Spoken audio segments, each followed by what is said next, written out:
Masamune was a rare land whale who got brutally rejected by his childhood crush for being ugly. However, he spends 8 years working out to become a Chad capable of rizzing her so he can pipe her for revenge. But now all the thirsty girls in school want him too. But it all begins one morning when Masamune stares at his hot body in the mirror, knowing his face card has unlimited credit. Suddenly, his sister, Shinatsu, sees this and points out that he's being shallow, but Masamune insists that this had to be done to prevent him from returning to his fat and ugly self. Just then, their lowly mummy calls them for breakfast. But when Masamune sees her cooking has enough fat to give him a stroke, he passes on eating. After, he heads to school where all the girls gawk at him, proving that you can't be considered human if you're not hot. When he stops to peep at the girls playing tennis, some of them angrily run out but only accuse the nerd in glasses of harassment, while Masamune goes off scot-free. Suddenly, one of the girls recognizes him as the new transfer student, so the other girls gather around him and shower him with attention. Pleased, Masamune activates his Riz and tells them to keep working hard as he walks off. Afterward, Masamune notices a crowd gathering as one of the hottest guys in school gives a love confession to the one they call the cruel princess Aki. There, Aki reveals that the self-absorbed wannabe Chris Hemsworth had recently bought a book about gender swapping and was writing his own story with himself as the main character. Hearing this, the students step back, but as the boy tries to explain himself, Aki adds that he has a single hair growing from the mole on his chest and nicknames him Molio, crushing any steeds he once had.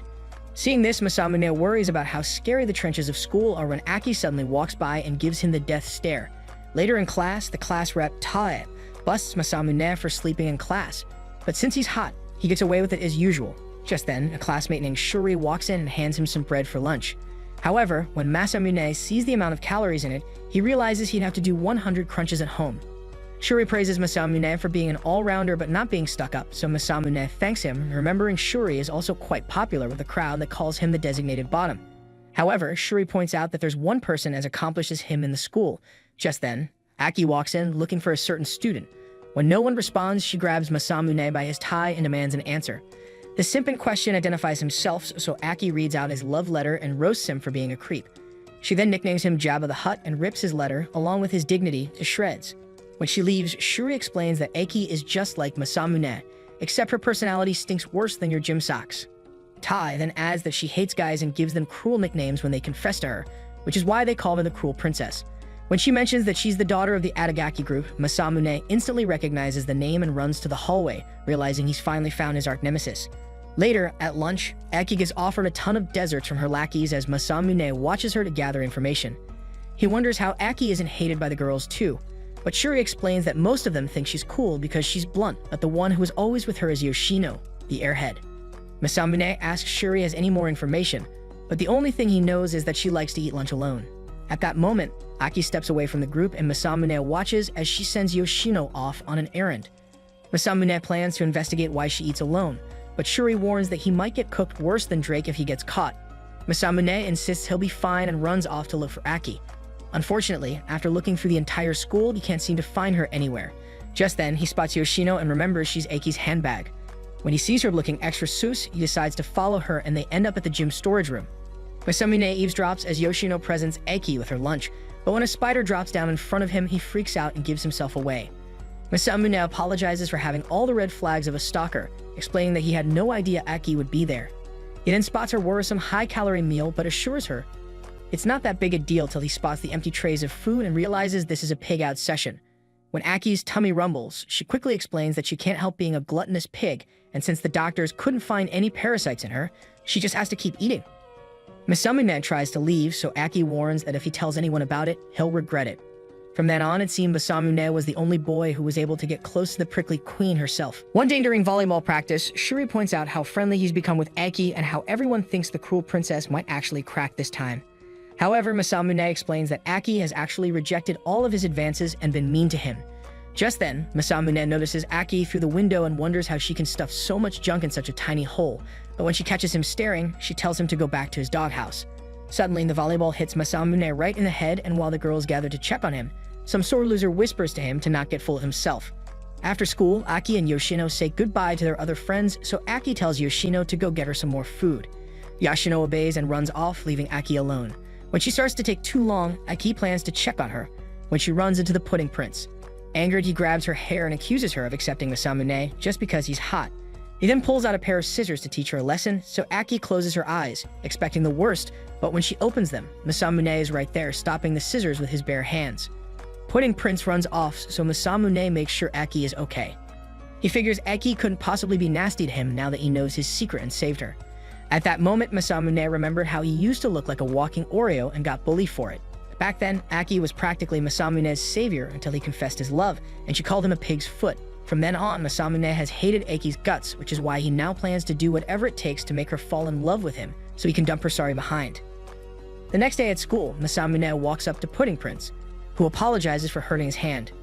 Masamune accepts and heads to his locker, but when he opens it, a note falls out calling him pig's foot. Later in class, Masamune tries to figure out who could have sent the letter. He figures it can't be Aki since she likes to roast her victims publicly, but he can't think of any other suspects. Shuri and Taya ask if he's doing okay, so Masamune assures them he's fine when he suddenly hears some students talking about pig's foot in their lunch, which almost gives him a heart attack. At that moment, Masamune swears never to relive that dark time from his past, thinking that if the truth ever gets out, everyone will treat him like a cursed object. Later in class, the teacher catches Masamune spacing out again, so he sheds a tear and claims he was just that moved by the story. After class, Masamune remembers how he had to change his name and the 8 years of torture he endured from his grandfather to lose his weight. He worries that all his efforts would be undone if he doesn't figure out who sent the letter when he suddenly sees a mob of hungry students rush to the school shop. Just then, Yoshino shyly walks up and tries to push past the crowd to buy some food, but she gets pushed back and ends up flashing Masamune her full moon. Masamune goes to check on her, so Yoshino claims she's dead now and hands Masamune the list of Aki's food to buy. Masamune agrees and manages to cut through the crowd to get the food, so Yoshino takes her time counting through the buns to make sure they're correct. When she tries to leave, Masamune asks if she can go with her to see Aki, but Yoshino tries to run off, causing Masamune to pin her to the wall. When Yoshino starts to tear up, Masamune backs off and tries to explain himself. After, they head to the storage room, and Masamune figures that Yoshino is just like Cinderella getting bullied by her wicked stepmother. Yoshino heads to the storage room to deliver her food, and when Aki starts making out with her sandwich, Yoshino heads out to buy some tea. Masamune then steps in and claims he's just dropping by to see how she's doing, but gets his answer when he sees the empty plates of food. Aki asks how his hand is, so Masamune plays it cool and says it just stings a bit. Aki tells him she didn't plan to get him involved and can barely look him in the eye. So Masamune figures she couldn't possibly be the one who sent the pig foot letter. Just then, Yoshino returns and trips into cheek-flashing position, so Aki freaks out and almost pokes Masamune's eyes out. After Yoshino serves Aki her drinks, she hands one to Masamune, who's surprised by how nice she is. Aki laments that Yoshino is too humble and should be so nice to everyone, so Masamune stares at her like she just called anime cartoons. Masamune agrees that even he can't be nice to everyone, but when Aki asks what that's supposed to mean, Masamune says he wants her to rely on him more than she relies on Yoshino. When Masamune leaves the storage room, he figures Aki must be turning bright red, which means his plan is working. He had learned all of his riz from cheesy romance mangas and planned to move forward with his plan. Later, on the way home from school, Masamune stepped into a trap and got captured by Yoshino, who asked if he was trying to get back at Aki for calling him pig's foot. Suddenly, Masamune remembers his picture with Aki and realizes Yoshino was in the background. Yoshino then cuts him down as she explains that her family has served Aki's family for generations. Masamune realizes he's been caught red-handed, so he tells Yoshino to laugh if she wants, but he insists he has no regrets about trying to give Aki a taste of her own medicine. To his surprise, Yoshino tells him to carry on and offers to help him. The next day, Masamune watches Aki and her lackeys again, so he decides that he can't possibly trust Yoshino since she might be leading him into a trap. He then plans to become email buddies with Aki on his own. Just then, Taa runs up to him to check if he's still having trouble adjusting to the school, so Masamune decides to help her with her errand so he can practice asking for emails. However, when he sees he has 0 contacts stored, Masamune's confidence plummets to 0, and he runs back to class. There he asks Shuri if sharing email addresses means the other person will find out the number of contacts they have. Shuri says it doesn't, so Masamune calms down and tries to think of a situation where it wouldn't be awkward to ask for Aki's contact. Tai suddenly announces that the school beautification committee has lost a member, and they'll need someone to fill in, so Masamune quickly volunteers. After school, Aki is surprised to see his stupid face there, but when the other girls start fawning over him, Aki walks away and ignores him. Later, Masamune is stuck on window wiping duty and laments how tough Aki is to impress. He then worries that no one would ever want to go out with him if they find out he was built like a truck tire some years ago. As he looks down, Taa walks in and apologizes for pushing something stressful on him. Masamune assures her it's fine, so she walks up and asks if he would like to go to the movies sometime. Masamune's virgin mind begins to picture the wonders of a first date, but when he remembers his revenge, he turns Taa down. Tai says she understands and runs out of the class. It then hits Masamune that he's actually popular, which gives him an ego boost. Just then, Aki shows up and asks if the girl that left was on the committee. Masamune explains that she just wanted to talk to him, so Aki sarcastically tells him it must be nice to be so popular. Masamune sees that his plan is working and tells her the only person he'd want to go out with is her. Aki surprisingly thanks him, so Masamune takes the chance to ask for her contact. Aki agrees easily, but she says her phone is getting repaired and asks that they exchange contacts the next time they're on duty. Masamune agrees, but the week after, he's left waiting alone like a fool. He then notices a letter that tells him where to find the next clue. From there, he follows the trail all over the school till he ends up right back where he started and looks out the window. There, Aki reveals a sign that says she declines and walks off. Suddenly, Yoshino appears behind him and tells him how naive he is. She explains that she could easily set him up with Eki and gives him her phone number to prove it. The next day, Todd announces that the whole class will have to take supplementary classes if there's even just one failing grade on their next test. Tai figures Masamune would have it easy, but Masamune points out that Shuri doesn't appear worried at all. At this, Shuri smiles and reveals that he only managed to get single digits on all his midterms and hopes he can get double digits this time. Masamune had no idea that Shuri was as stupid as he sounded, so he offered to help him study. Later at the study hall, Masamune asks Shuri what he knows, but when Shuri already gives up, Masamune wonders what kind of sucking he had to do to get into this school. At this, Shuri proudly explains that he's one of the 7 wonders of the school when Masamune hears a similar conversation happening behind him. He then realizes Eki is also helping Yoshino to study, and Masamune is surprised that Yoshino's airhead act was not an act. Eki mocks Masamune for being confident in teaching someone when he fell for something so simple. At this, Masamune remembers his conversation with Yoshino, and since he figures she's on his side, he suggests they make a wager to see if he and Shuri will score higher than Aki and Yoshino. He insists that if he wins, Aki will have to go on a date with him. When Aki asks what's in it for her, Masamune says she can give him any nickname she wants and he'll wear it on his back till he graduates. Interested, Aki adds that he'll also have to pay for her lunch till she says it's enough, so Masamune agrees. Shuri asks Masamune if it was really a good idea, but Masamune figures that with Yoshino's help, this would be 3 against 1. Later, Aki watches Yoshino study, so Yoshino informs her that Masamune was the first person to get perfect score on their transfer exam. Yoshino suddenly feels less confident, so Yoshino hands her a book about dating in case it comes down to it. Aki gets flustered, but she tells Yoshino it wouldn't happen even if Thanos snapped into existence. Meanwhile, Masamune stares at his phone, wondering if he should call Yoshino, but when he realizes it's his first time calling a girl, he wonders if he should waste it on a blockhead. Thankfully, Yoshino calls him first, so he picks up and asks if she'll help him with the wager. However, Yoshino tells him she can't since he just made the wager on the spot and she already had her own plans. The next day, Shuri shows Masamune yet another single-digit grade, so he promises that if all else fails, he'll get Eki to give him an embarrassing nickname too. Then Aki and Yoshino walk up, so Aki begins to quiz Masamune on possible test questions and he answers every single one without stuttering. Masamune realizes they are pretty much even, which means it will come down to their abilities. After, he continues to tutor Shuri, who struggles to stay awake. One evening, Aki even spots Masamune teaching Shuri in a cafe and is stunned by how far he would go for that date. The day of the tests, Masamune asks Shuri if he thinks he'll make it, so Shuri tells him they're in the clear thanks to Masamune. Shuri then suggests they have lunch, so Masamune goes to get some drinks. When he arrives at the vending machine, he finds Yoshino, who tells him she's sorry she couldn't help. Masamune then admits it was weird to rely on her for a fight he started, so Yoshino offers him her drink and tells him to do his best on the tests. Masamune then wonders why Yoshino would be cheering him on, so she mumbles that it doesn't matter anymore as she runs off. After, Masamune prepares to eat the lunch his mom made as he wonders what that was about. Later, the test finally begins and Masamune smirks as he sees the questions he anticipated. However, he suddenly feels the rumbling in his tummy. He flashes back to when Yoshino said it didn't matter anymore and worries that the two-faced witch laced his coffee with laxatives. As he writhes in pain, he swears not to let the girls get away with it. After the test, Masamune angrily storms over to Aki's class but ends up reaching for the wrong girl. When he says he was looking for Aki, the girl tells him Aki didn't show up to school because she had a fever. Masamune then wonders why Yoshino would give him laxatives if they had already won when he gets a text from his sister, telling him that the eggs in the lunch were basically poison. Some days later, Shuri tells Masamune to do his best in the supplementary classes, so Masamune wonders how he's the only one that got stuck in supplementary class when he spots Aki waiting in class already. As he sits right beside her, he figures that already counts as a date. The next Sunday, Masamune heads out for the real date, remembering the call with Yoshino telling him Aki was willing to do it. However, when Masamune arrives at the spot for the date, he sees Aki in a magical girl cosplay and wonders why on earth she's wearing it. Just then, a sweaty otaku walks up to her and asks if he can take her picture of her costume, but Aki has no idea what the creep is talking about. Masamune comes to her rescue, which chasing the loser away, then Aki gives him the nickname Acid Rag for being a disgusting man. Masamune asks why she's dressed like a character from a coloring book, so Aki mocks him for being inexperienced and not knowing they should wear a costume on the first date to break the ice.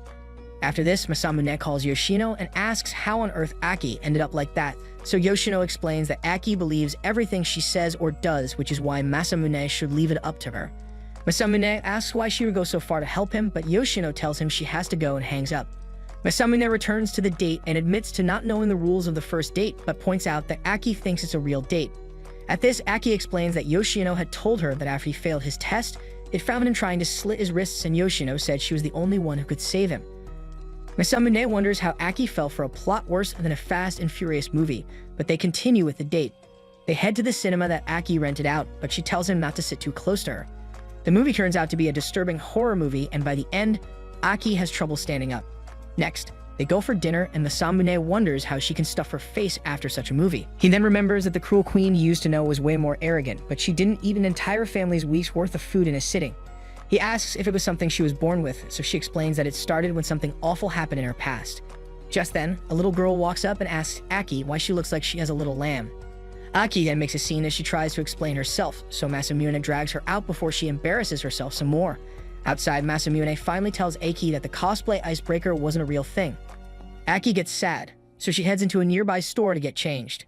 While she's in there, she realizes how embarrassed she is and screams out, causing Masamune to storm in on her in her underwear. Aki then punches him into a coma, where he relives the memories of when he met her. Later, Masamune wakes up on Aki's lap as he lies on a park bench. When Aki realizes he's awake, she pushes him off and says she's going home, but before she leaves, Masamune apologizes for scaring her. On the way home, Masamune calls Yoshino, who tells him that she's helping him for Aki's sake. She figures she might become more modest if Masamune dumped her, which would also benefit her. Masamune then points out that her head and lap plan was a bit much, but when Yoshino says she doesn't know what he's talking about, Masamune simply tells her he's looking forward to working with her and calls her master.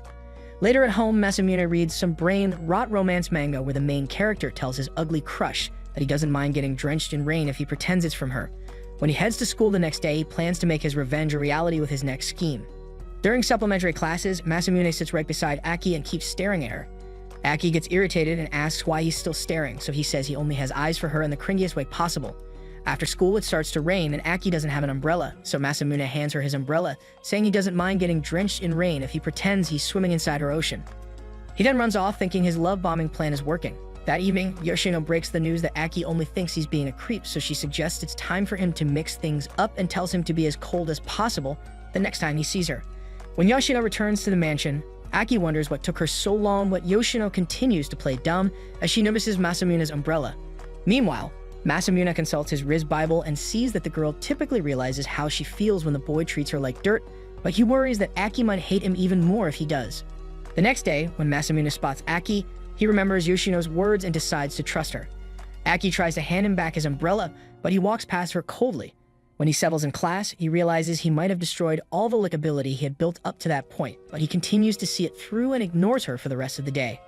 After school, Masamune comes face to face with Aki and figures she must be missing his cringe one-liners by now, but she ignores him too. He then tries to chase after her, but Yoshino's eyes warn him not to make a move. From then, Aki and Masamune continue to ice each other out, but Yoshino notices Aki getting more frustrated as the days go by. One evening, Aki finally confronts Masamune in full-on cruel princess mode. Masamune tries to run for the hills when Aki stones him with his umbrella and blocks him from getting away. Masamune finally breaks free and runs, but Aki yanks him by the tie and chews him out for being brain dead. But when she calms down, she asks why he's been ignoring her. Masamune almost gets rizzed up by her shy face, but he sticks to the plan and tells her it was on purpose. Aki asks why he would do that, but before Masamune can say that he likes her, Aki demands to know what he likes about her. All Masamune can think of are the things that make her the devil incarnate, so he simply says he likes everything about her. Aki's barely convinced, so Masamune suddenly runs off to call Yoshino before he screws it up even further. That evening, Masamune begs Yoshino to help him think of something to say, so the next day, Masamune shows up with a letter so his big mouth can't screw it up. Before he can slip it into her locker, Aki shows up, grabs the letter, and tosses it in the trash. She tells him she despises him and stops him from explaining himself as she runs off. Yoshino comes out of the shadows like Batman, so Masamune explains that Aki had been acting completely different from before. Hearing this, Yoshino tells him to leave it to her, explaining that nothing he says will get through to her since he can't even explain why he likes her. After Yoshino leaves, Masamune wonders whose revenge this is and decides that he couldn't possibly sit this one out. Meanwhile, Aki sits in a playground, panicking since she's never skipped class. She then blames Masamune for getting into her head as she remembers how she saw him talking to Yoshino after he ditched her. Aki then tosses his umbrella as she laments knowing it would turn out like this. Just then, Yoshino shows up and asks Aki if she is sad that she was talking to Masamune. Aki gets defensive and claims she couldn't possibly be sad over a cocky narcissist. However, when Yoshino holds her face to comfort her, Aki realizes that she's somehow always been so sharp when it comes to these kinds of things.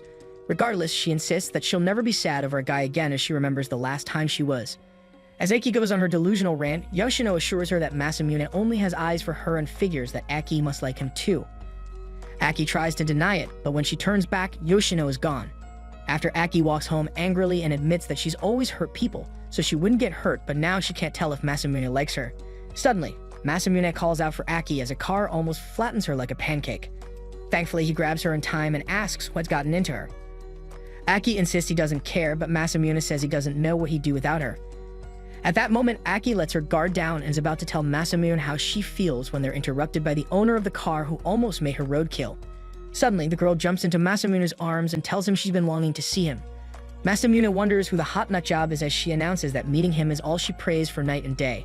When she gets his name right, Masamune wonders what the heck is going on, but he tells her she must have the wrong person. Just then, her butler tells her it's time to go, so the girl hopes to see him soon and leaves. Suddenly, Masamune feels Aki's deadly aura behind him as she asks who the girl is. When Masamune says he doesn't know, Aki tells him to die and walks off. The next day at lunchtime, Masamune goes through the lunch craze just to get Aki her favorite orders. After, he takes them to the gym storage room, thinking she couldn't possibly refuse food, but before he can get closer, Yoshino shows up and starts shooting at him on Aki's orders. She then asks what he could have possibly done to make Aki this mad, so Masamune explains the weird situation with the girl.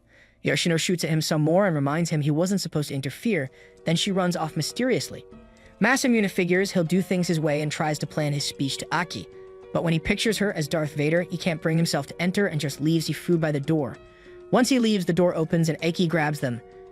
The next day at school, Masamune continues to wonder who the strange girl is and realizes she's actually his type. However, he laments over Aki not giving him a chance to explain. Just then, a new transfer student walks in, and it turns out to be Neko, who immediately smiles at Masamune. When Neko goes to her seat, the whole class gawks at how majestic she is. After class, Masamune tries to talk to Neko, but all the girls surround her and ask about her former school. He waits until after the next class, but the same thing happens again and for the rest of the day. Eventually, the other boys get mad that the girls keep hobbing Neko up, so they try to send Shuri to infiltrate the gang, but Masamune volunteers to go instead. When Masamune walks up, the girls can't believe how perfect his timing is, so Tad explains that Neko just revealed that she transferred to their school because of him. The girls encourage her to express her feelings, so Neko explains that 3 years ago, she stood in the cold call-in for donations, but everyone ignored her like she was selling tickets to the 4th Thor movie. However, Masamune was the only one to hand her a jacket and make a donation. When she called out after him, he simply told her to dress warmer, and somehow he instantly became an angel in her eyes. Masamune wonders what brand of acid she's on since he was still pregnant and ugly 3 years ago. However, when even the guys buy the story, Masamune pulls Neko away to talk privately. On the way, Neko warns Masamune to slow down when she suddenly collapses and bleeds from the mouth.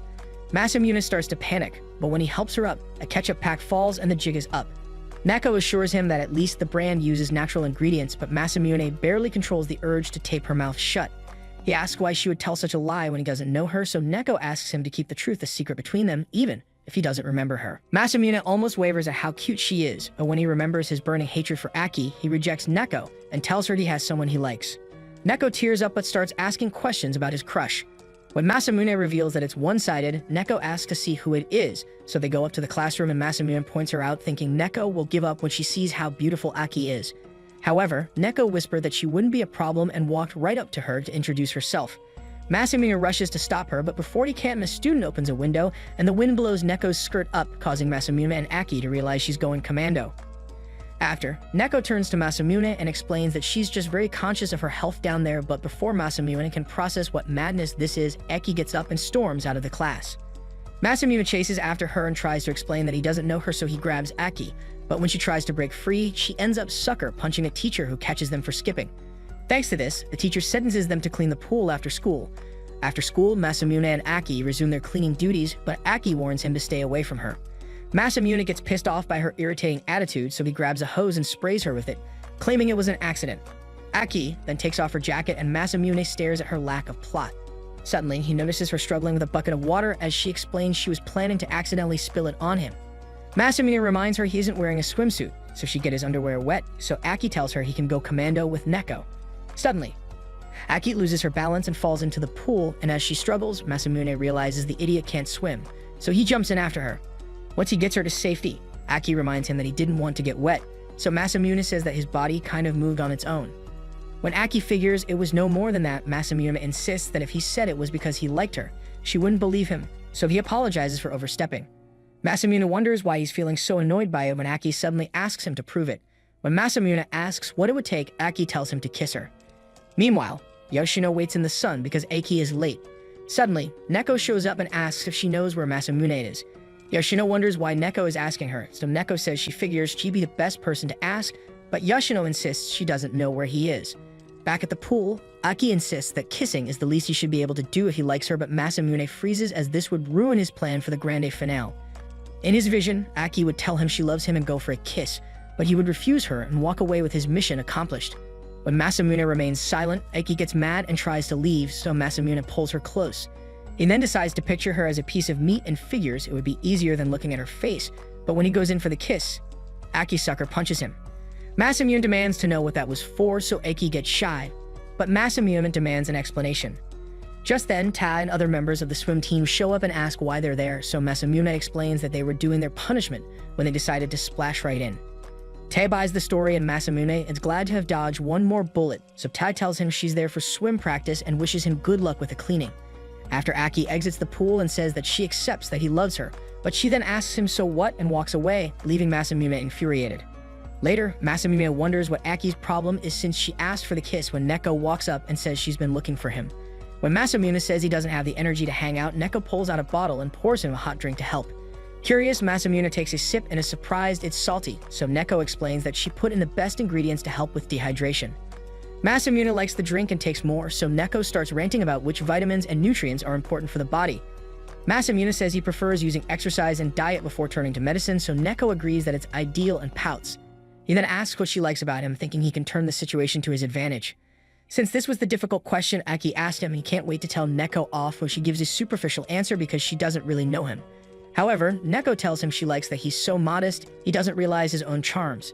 Masamune is surprisingly rizzed up, so Neko tells him to be more confident since he's a lovely person and walks away. Masamune realizes she's tougher than he thought, so he wonders if he needs to be as unreasonably bold as she is. Meanwhile, Yoshino secretly watches Neko, hoping to cut her down from the roots because she's too dangerous. She then follows her to a neighborhood where she loses her trail. There, Neko's butler asks Yoshino what she wants with Neko, so Yoshino switches to airhead mode. Neko comes out and says Yoshido is an acquaintance of hers who works for Aki. But when Yoshido insists she doesn't know anything, Neko tells her to drop the charade. Yoshido then asks why she's so obsessed with Masamune, so Neko says he saved her in the past, but Yoshido doesn't buy it. Later, Masamune heads home planning to use Neko's line on Aki. However, when he goes in, he hears more noise than usual and is shocked to find Neko and Yoshina cooking with his micro-mom. Masamune concludes he must have entered the wrong house, but he remembers his lowly mommy is there, so he has no choice but to accept it. He immediately grabs Yoshino and heads upstairs to ask what the heck is going on. It turns out that Masamune's mom had found the girls in the neighborhood, and when she noticed they went to the same school as him, she forced them to go inside with her. Masamune apologizes for his mom's thick and empty skull, but tells Yoshino they should leave while he hides the evidence of his fat past. Yoshino points out that his room made it obvious he only thought about working out, so Masamune insisted that he couldn't take breaks on the way to being a hot stud. Just then, Neko walks into the room and calls it amazing for rehabilitation, but Masamune quickly pushes her out and asks what she needs. Neko then tells him the food is ready. When he goes downstairs, he sees they're all bathed in calories again. There, Masamune's sister says she's surprised he'd actually let his friends come over, and when Neko asks why, the little tattletale almost blows his secret about his past as a person of calorie. Masamune then changes the subject to keep his sister's mouth shut, and his mom suggests they all eat. Masamune picks off the bread on his shrimp just as Neko pulls out a ton of medication to take before eating. Lowly Mummy tells them they're supposed to enjoy their meals, but Masamune laments that calories are a problem, while Neko insists that nutrients are important. Thankfully, Lowly Mummy has no problem with Yoshido, who is willing to stuff her face. Chinatsu then suggests setting off some fireworks after, and the girls agree to the idea. Moments later, Chinatsu wears a yukata as she sets off the fireworks, so Masamune is at least grateful she got Neko to leave the house. Yoshino tells Masamune she isn't fond of fireworks because Aki had once used her as a guinea pig to test how many rocket fireworks they'd need to fly to the moon. Masamune feels bad for her, so he sets up some calming snake fireworks for her to watch. He then spots Neko helping Chinatsu with her yukata and can't help but notice how cute she looks. Neko joins him and says she's never had such a fun time. Then Lowly Mummy brings out some watermelon as a snack. Chinatsu suggests they have a melon spitting contest, so Yoshino joins them, and Neko laughs at how ridiculous they look. Masamune realizes they could have had a different relationship if Neko wasn't such a liar and he didn't want revenge on Aki. Later, Neko changes upstairs when she comes across Masamune's room again. When she's done, Masamune sees her off and hopes she never comes back. Then he asks Yoshino if she needs him to walk her home. Yoshino reminds him that it would give Aki the wrong idea, so he walks her to a main road where she can get a taxi. There, Yoshino warns Masamune not to get caught up in Neko's plans.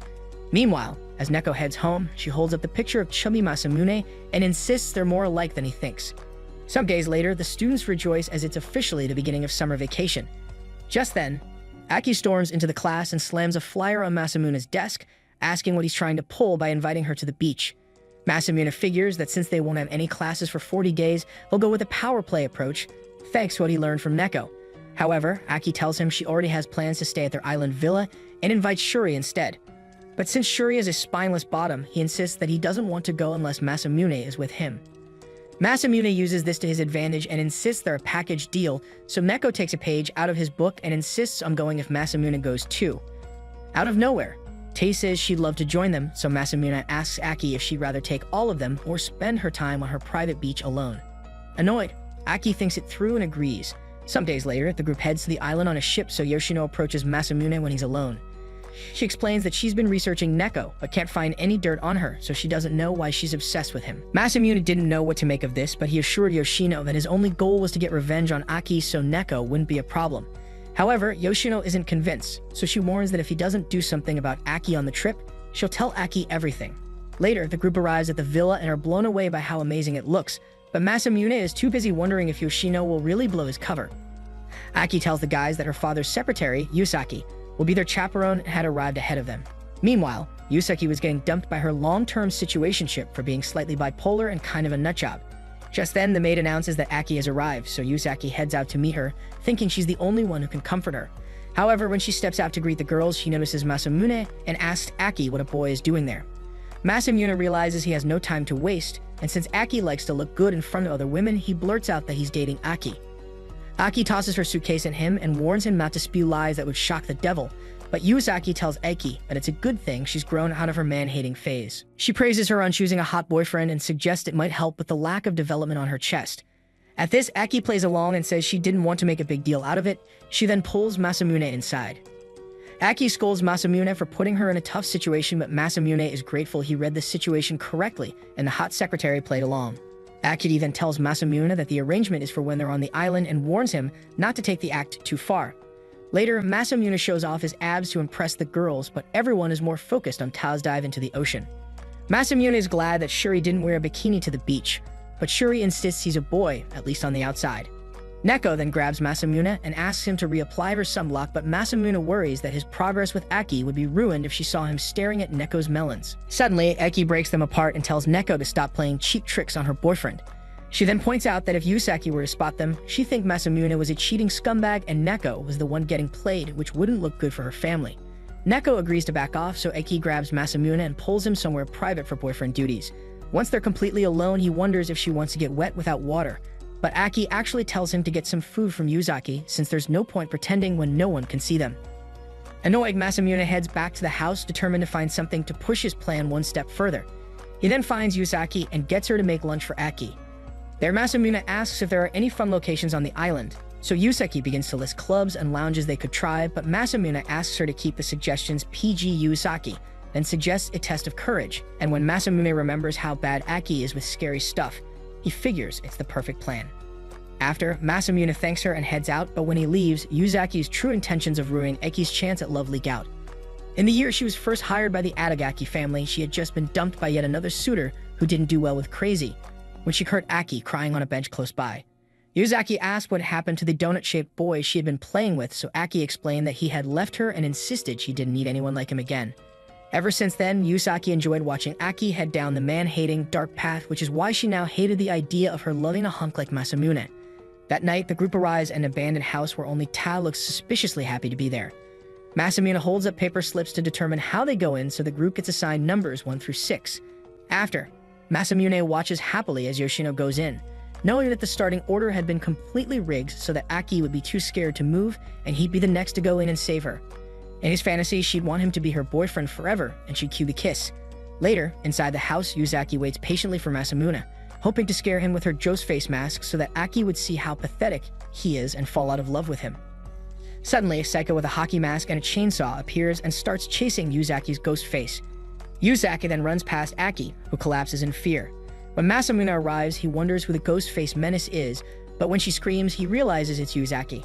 Yuzaki continues on her scared rampage as she bolts out of the house, not wanting to die so no one finds out how old she really is. However, she suddenly runs into Neko, who seems to be bleeding from the mouth again, so she runs the other way and ends up slamming into a street pole.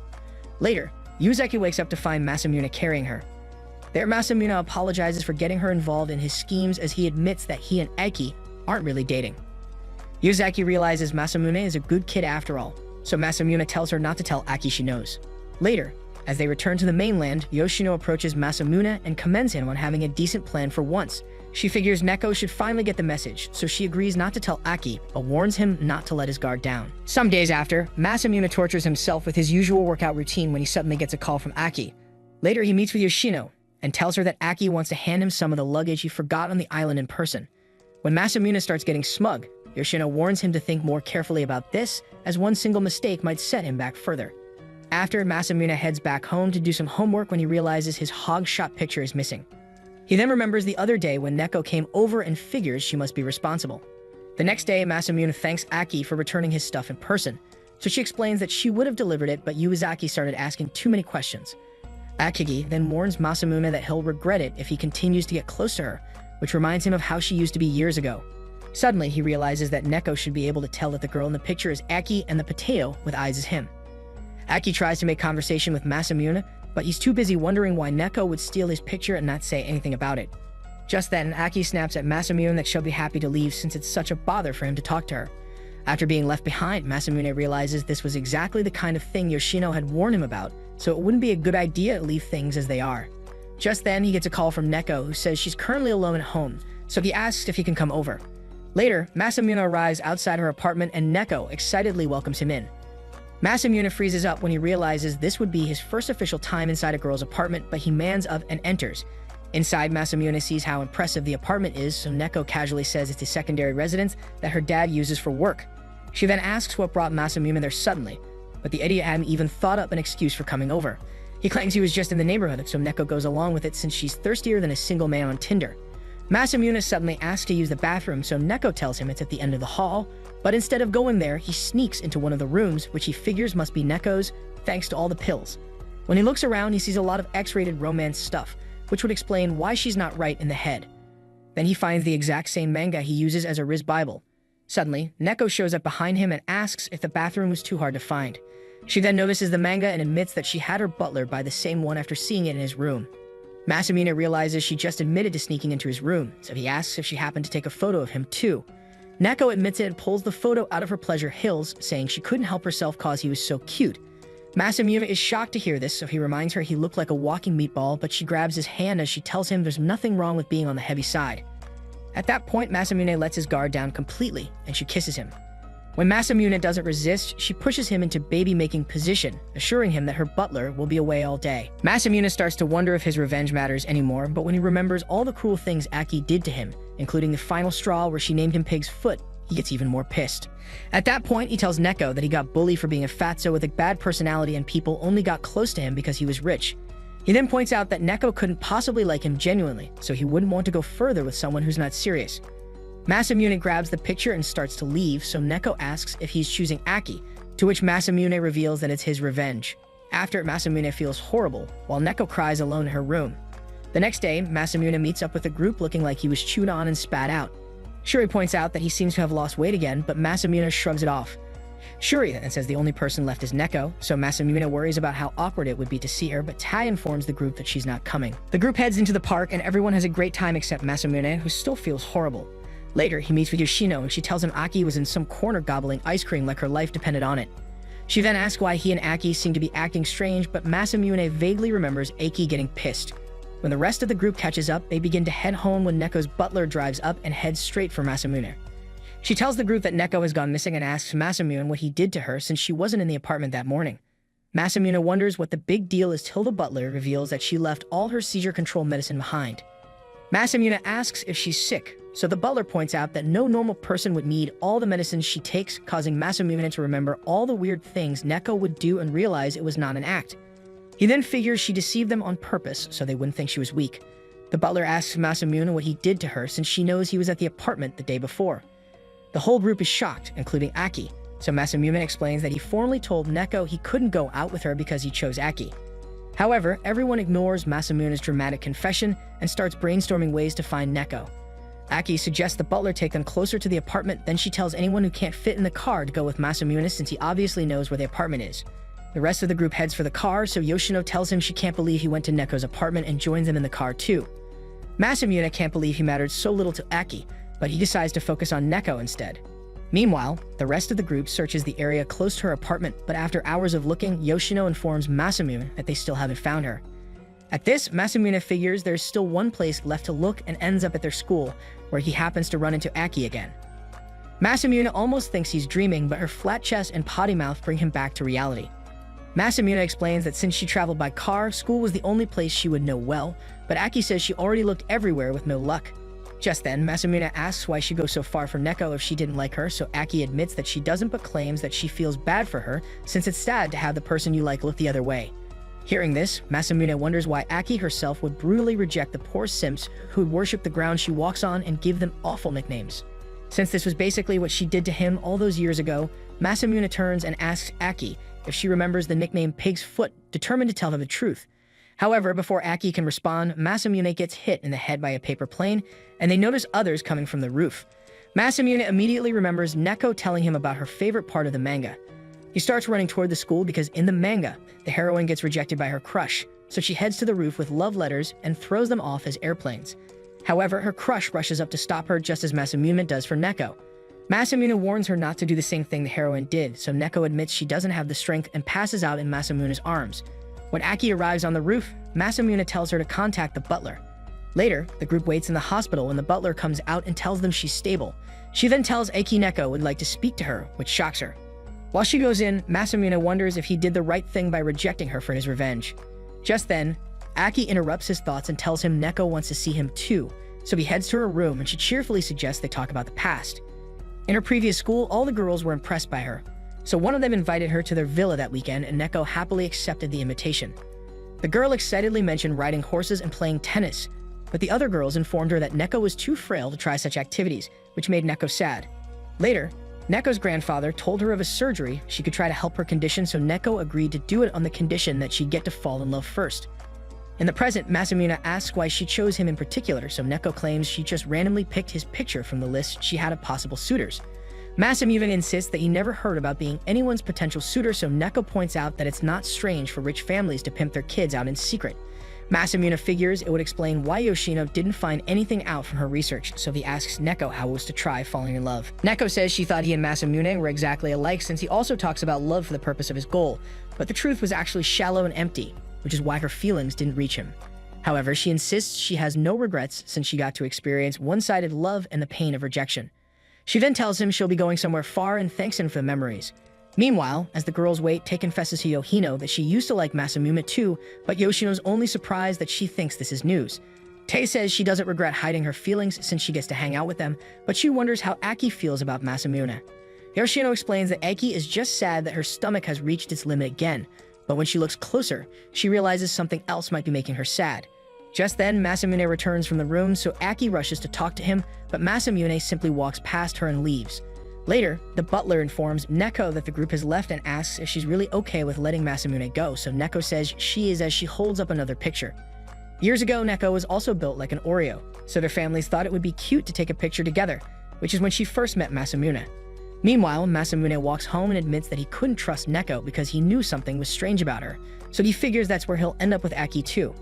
However, Masamune refuses to waver and insists on making Aki look his way so he can throw her away in the best way possible. At the same time, Aki goes outside her mansion to think, so she remembers her talk with Neko, who told her Masamune was being completely sincere and asks what reason she could have to reject him. At this, Aki begins to wonder if she should like him too, but she can't bring herself to show affection for such a dummy like Masamune. She then remembers her time with the round boy from her memories and insists that it was real love. Meanwhile, at Masamune's house, Masamune packs a bag to return to training so he can carry out his original plan. He walks out of the house determined while Chenatsu wonders what's wrong with him.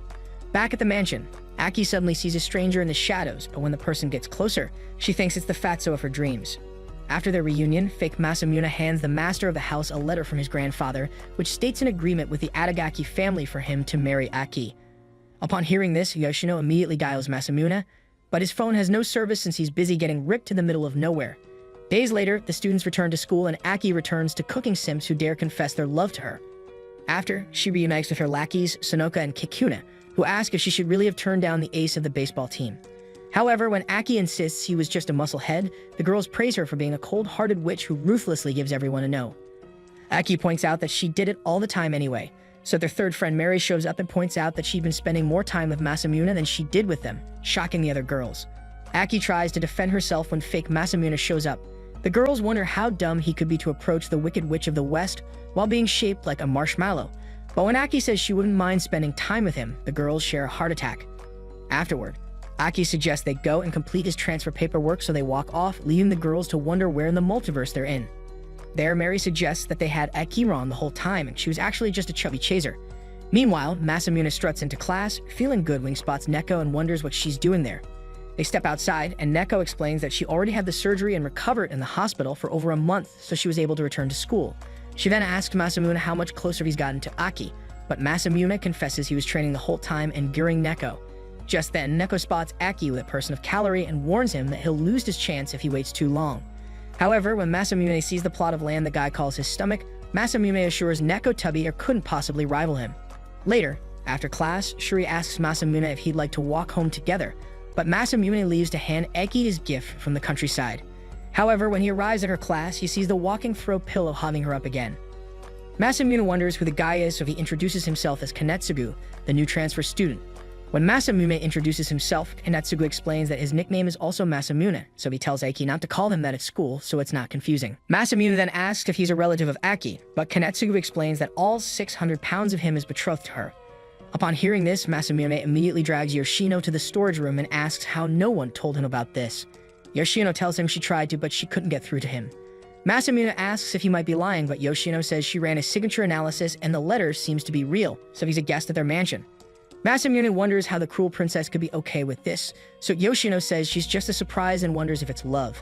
After, Masamune goes to collect intel on Kanetsugu, who's surprisingly good at sports even though he could easily be mistaken for the soccer ball.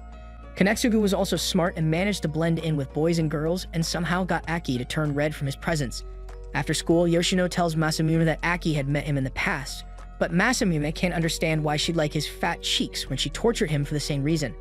At this, Yoshino suddenly apologizes to Masamune, so he wonders what has gotten into her too. Meanwhile, Sonoka, Kikune, and Mary meet up to discuss how unfortunate it is that their queen mother has been tainted by boy cooties. However, to their surprise, Kanetsugu walks up and asks if he can join them. Kikune immediately grabs her sword and attempts to whack him with it, but he quickly tells the girls he has something to tell them. Back at school, Ta holds a class meeting for a festival idea for the class.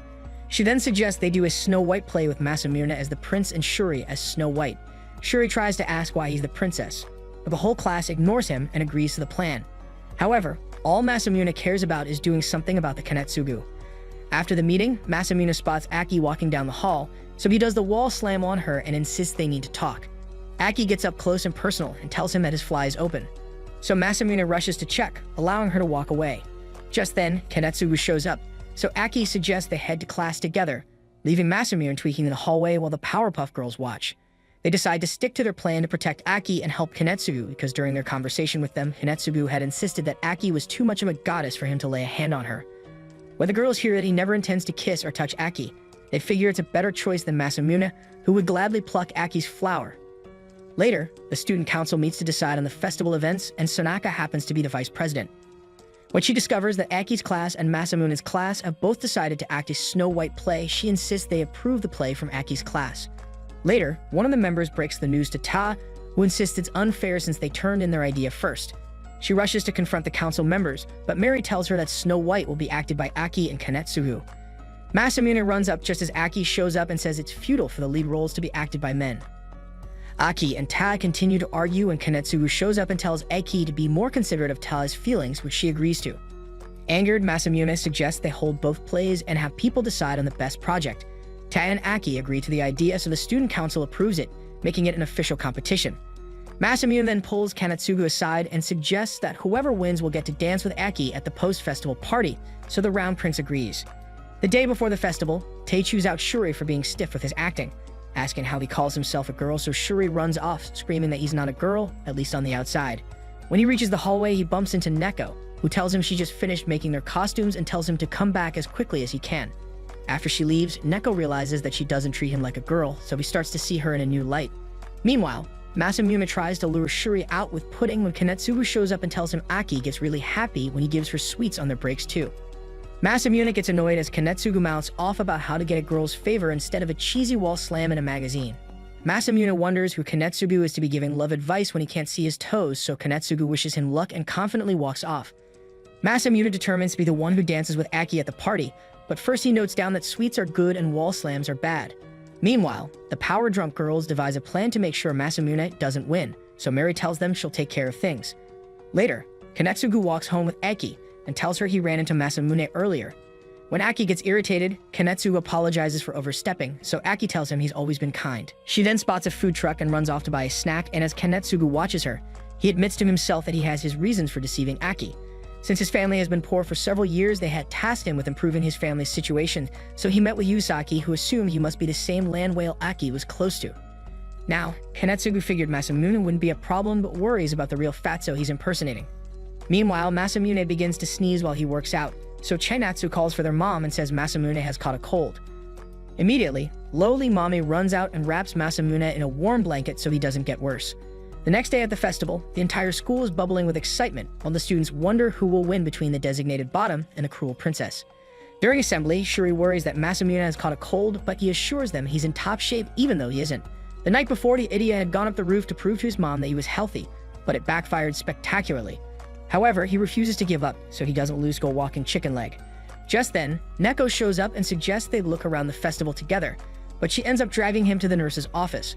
When they sit, Neko explains that since she's been sick for years, she can tell by a touch if someone has a fever, so she tucks him into bed to get some rest. Even though she'd rather have him lose so he doesn't dance with Aki, she tells him she wouldn't do anything to betray their classmates. When she offers to be his dance partner out of pity if he loses, Masamune tells her he'll be counting on her.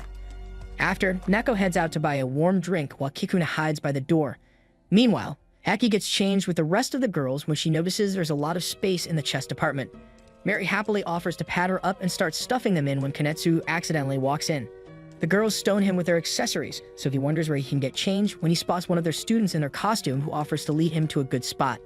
Meanwhile, Shuri wonders how he can be more like Masamune since that's who Neko likes, so he plans to try sounding manlier. When he spots her, he decides to try it out but ends up sounding like a cowboy, which only confuses her.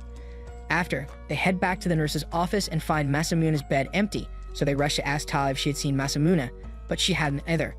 At this, Neko reveals that they can't find Masamune anywhere in the school.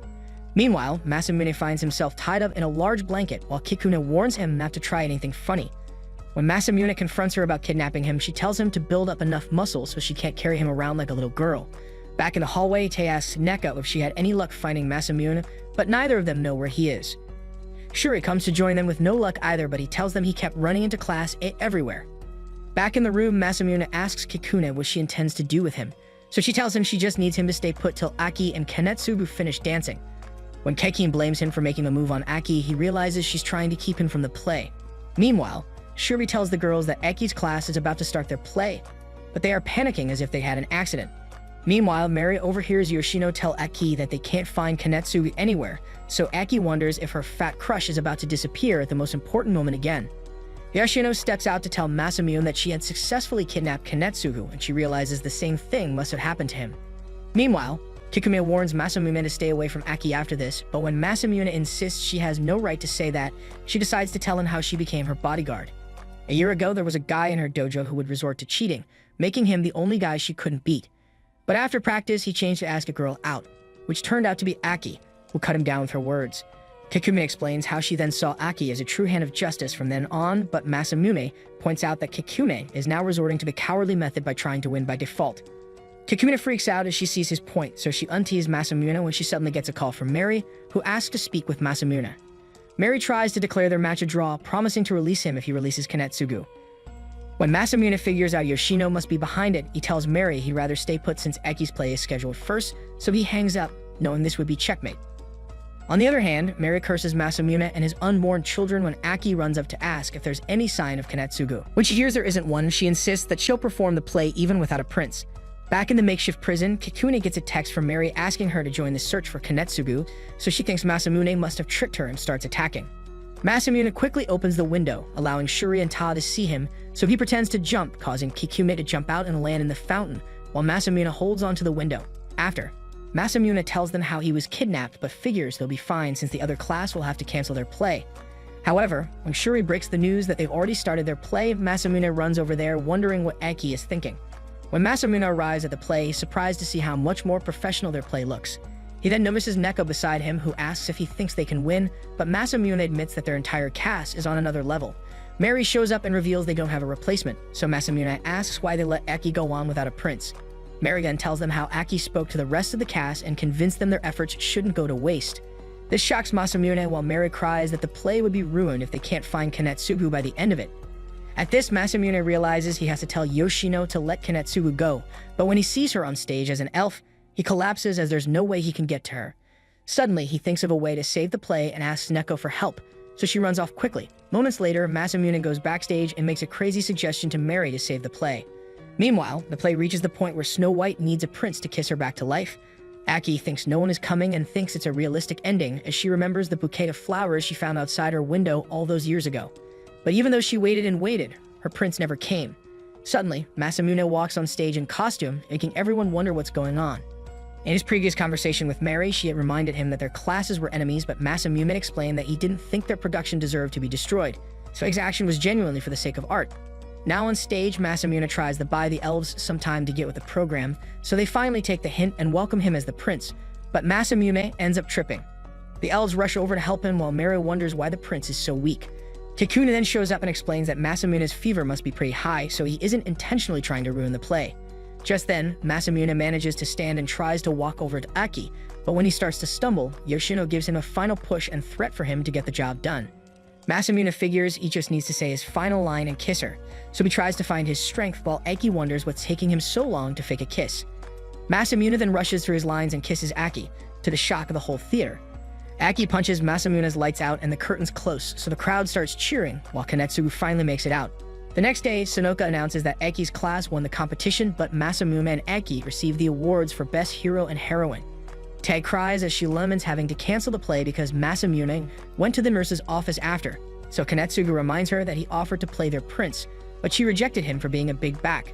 Sonaka then suggests they settle things from the festival with a karaoke battle, so Tate accepts and says the losers will have to pick up the entire tab. The battle begins and the students take turns singing their hearts out. Aki puts on a Grammy-worthy performance and Neko chooses to sing a song about heartbreak. Sonoka notices that Masamune seems to be tense, so she figures it is finally their chance to show Aki how pathetic he really is. When Makaba tries to sneak out, Sonoka and Kikume stop him and insist they hear him sing, so Aki comes to his rescue and tells the girls not to put any pressure on him. Masamune thanks her, but she goes back to her usual self. But when Aki returns, she hears the theme song from her favorite show. Neko then suggests they sing a duet, and for once, the girls have fun singing together, blowing the rest of the group away. Unfortunately, the rivalry returns when they disagree on which character is the best. Finally, it's Masamune's turn to damage some vocal cords, so he decides to give it his all but ends up damaging everyone's eardrums instead. Later, Aki and Masamune sit on a park bench as they wait for Yoshino to finish shopping. Aki asks why Masamune hasn't gone home like everyone else, so he says he'll go home when Yoshino returns since it's dangerous for a girl to be out late by herself, just like the last time. Masamune points out that she never thanked him for that, so Aki tells him that he's the one who goes off and does what he wants like at the cultural festival. She then asks what he wants her to do to thank him. Masamune worries this might be a trap, but he asks for a kiss regardless. Surprisingly, Aki agrees and tells him to close his eyes, so she gets close but ends up stuffing his mouth with her dessert. When he opens his eyes, he sees Yoshino and Aki, who tells him to be grateful she gave him out of her dessert. When she walks off, Yoshino tells Masamune that if he had gone for it instead of waiting, he might have gotten his revenge, and she calls him stupid and walks away. However, Masamune doesn't give up as he plans to make Aki fall in love with him on their class trip to France. One morning, Masamune was oral farming in front of his room mirror when Shinatsu barged in to tell him to control himself so that he didn't embarrass all of Japan while they were in France.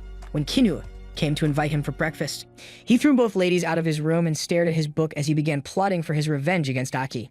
Some minutes later, Masamune arrived at a prestigious museum in France along with the rest of the students, and things were going smoothly until Aki arrived with her fiancé Kanetsugu, who immediately started making smug faces at Masamune. Masamune then saw a bunch of couples in the area getting lovey-dovey with each other, and this got him excited because he realized that France was the best place to move forward with his dead or love plan, which was to make Aki fall in love with him only to dump her immediately. Out of excitement, he started speaking all the goofy French he knew until Aki interrupted him to ask if she could talk to him during free periods on their trip. Masamune was stunned when she gave a typical tsundere rant as she walked away. When he tried to follow her, he bumped into a French girl named Muriel. When he told her he was a Japanese student, she grabbed his face and claimed that he was the one she was looking for. She later introduced herself to Aki and Masamune as a second-year student who loved anime and manga. She also revealed that she was aspiring to be a romance manga artist someday, but when she showed them the manga she was working on, they realized that she was more clueless than the author of Rent-a-Girlfriend. Muriel then begged Masamune to be a model for her manga, and he tried to turn her down until he noticed her sizable melon staring at him in the face. When he started to fold, Aki reminded him of their arrangement, causing him to turn Muriel down by telling her of his intentions to spend his free time with Aki.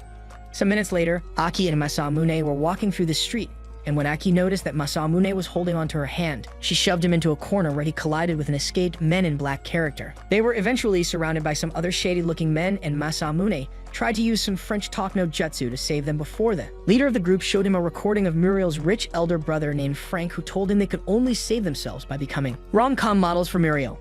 A while later, Masamune explained the situation to Yoshino aboard a speedboat, and she agreed to help him out with his plan so that no one else gets in his way. The next day, Masamune and Aki met up with Muriel, and it didn't take long before Masamune started flexing his weeb knowledge by telling Muriel that romance mangas were supposed to end once the couple confessed their feelings to each other.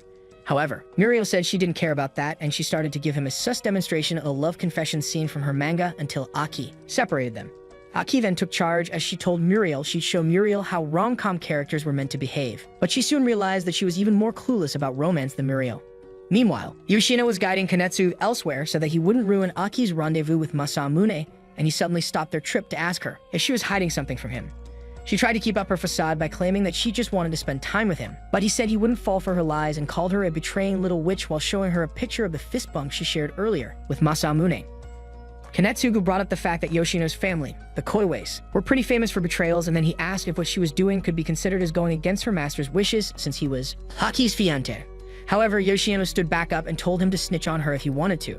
As she walked away, Kanetsugu told her that he wasn't intending on telling Aki about her betrayal, but rather her parents and Yoshino stopped immediately she heard this. He started giving a corny villain speech about how bad Yoshino was, but Yoshino cut him off by saying that she was only doing what she was doing because Kanetsugu was unworthy of Aki. She added that she thought he was untrustworthy ever since the day he appeared at Aki's home, and then he mockingly asked how he was untrustworthy since his documents were real. Yoshino stated that he was only acting like Aki was precious to him, but before she could say more, a past version of herself appeared in her mind and reminded her that if she yapped some more, her secret could get revealed. Kanetsugu started gloating over the fact that he'd silenced her, and then he added salt to injury by showing her messages on his phone, which revealed that her parents were mad at her for skipping work. As he walked away, he advised Yoshino to lay low for a while so that she doesn't get relieved of her duties, and Yoshino was left battling with tears. At the same time, Masao and Aki were trying to rub their two brain cells together to figure out how to be a rom-com couple, and eventually, Masamune decided to take the lead in order to further his death or love plan. He suddenly grabbed Aki's hand and asked to have a walk with her, causing her face to turn red. As they walked along, Muriel took notes, and she pointed out that the both of them were working hard to lessen the distance between them, making Masao realize that French girls didn't know how to hold back. Eventually, Aki and Masamune got lost on how to progress with a rom-com play, and they got to a spot where they started staring at each other while Muriel read out cringe romantic dialogues for them. Aki told her to stop and started lecturing her before Masamune realized that his hands were very sweaty. He started freaking out as he wondered if Aki realized how nervous he was, but then he noticed that the hand that was holding her was completely fine. When Aki told Muriel to stop pestering them, Masamune realized that she was struggling with sweaty hands as well, and she eventually grabbed his arm again while continuing to move along. Just then, Aki fell on the floor while holding her stomach, causing Masamune to suggest they get some lunch. She waited for several minutes on a bench while clutching her stomach, and Masamune eventually arrived with the grub. Before he could even finish telling her about the McDonald's order he got her, she grabbed the bag from his hand and prepared to stuff her face with a sandwich. However, before she could start eating, Masamune pointed out that Muriel was staring a hole at them while hiding in the bushes, and this made Aki realize that they needed to eat in a rom-com way. When Masamune suggested they feed each other, Aki's face nearly exploded in embarrassment, and she immediately scooted away from him, causing him to explain that he didn't have any ulterior motives. Masamune asked if she had any other ideas, and she replied that she didn't. So they agreed to go along with the feeding thing. Aki shivered relentlessly as she presented the sandwich to Masamune, causing him to hold her hands into a stable position as he shyly stretched to take the first bite. However, the gutless airheads ended up throwing the sandwich away, and it fell into the hands of Muriel. Afterwards, Masamune started accepting the fact that they'd reached their limit when suddenly a dog started pestering Aki. Aki patted the dog on the head while telling it that she couldn't give it the sandwich, and then its owners came to take it away. After the dog left with its owners, Masamune brought up how Aki always loved dogs, and she revealed that her family used to have big dogs until a tragedy in the past made her unable to get any more dogs. Aki then told Masamune that she wasn't a big eater before and said she'd tell him why she changed and also why she couldn't accept his feelings. Several years ago, a maid stopped Aki from seeing Yoshino in order to prevent her from getting chicken pox, and as Aki walked by the hallway, she saw her parents having an intense argument in their room. Afterwards, she went outside and started playing with her two dogs named Scene and Lancelot until she saw Masamune getting bullied by her gate. Aki sent Scene after the bullies, and as Scene started barking slurs at them, she asked them what they were doing in front of her house, causing them to run away. After the idiots left, she asked Masamune his name, and after he introduced himself, she gave him a hanky to wipe himself off his snot. Much later in the day, Aki's dad invited her to have a personal dinner with him, and when she was about to go, her mom took her to a designer to have her outfit changed. The next day, Masamune gave Aki some chocolates to thank her for saving him the other day, but she rejected them and told him about how her parents' constant arguing made her sick of presents. Hearing this, Masamune started crying while expressing how badly he felt about her situation, and in response, she grabbed him by the cheek and said she'd train him so that he wouldn't get bullied anymore. She then made Lancelot chase him around for some minutes while she laughed, and the two of them had fun together for several more days until a particular day when they successfully baited the bullies into a pit trap. Masamune finished off the bullies with a fire extinguisher, and on the way home, Aki started crying as she told Masamune that her parents were separating. He immediately hugged her and claimed that he'd continue supporting her. Back in that present time, Aki told Masamune that she liked this past version of Masamune, who she thought was Kanetsuyu. Masamune was stunned when he realized that the events she just narrated were different from his memories, and Aki said she couldn't accept his feelings because she didn't want to feel sad again. Masamune then remembered how he was chased by those bullies to Aki's house one night, and she turned him down in the most brutal way possible by calling him pig's foot. He then angrily told her to stop acting like the victim because she deserved everything that happened to her. When Aki left, Muriel asked Masamune to chase after her, but he said he couldn't think about anything at the moment. Later that evening, Kanetsuyu met Aki while walking by the road and tried to comfort her, but she ran away from him. Meanwhile, Frank called Muriel to ask why her manga wasn't going on as planned, and she replied that she was making a new romance manga that would have a happy ending. At the same time, Aki met Yoshino by the bridge and immediately hugged her while bawling her eyes out. A few days later, all the students in school were causing a ruckus at the cafeteria, and Yoshino managed to get her lunch order before getting a call from Aki, who asked her to add 5 rice balls to the bread order she just struggled to get. After ending the call, Aki stopped eating her sandwich and she wondered what was wrong with everyone. A while later, Masamune was doing the Saitama workout routine when Yoshino stopped him by spraying his virgin stink away with deodorant mist. He said he was surprised that she knew where he was, so she revealed that she heard the weird noises he was making right of the school store. She then handed him a rice ball while telling him that his muscles wouldn't be enough to rizz up Aki, and he changed the subject by bringing up the fact that she was carrying a lot of food.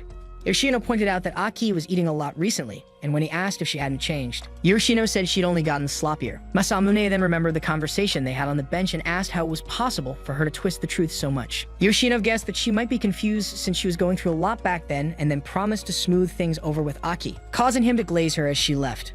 Meanwhile, Kanetsugu was by the hallway finishing up a call with his meth dealers when Yoshino came by. He tried to troll her based on the fact that she was scolded at home for her actions, but Yoshino said it didn't concern him as she walked by. At the same time, Masamune was fantasizing about a reality where he became the simping final boss by groveling for Aki until she forgave him for their argument, and it made him cringe so hard that he fell on the floor.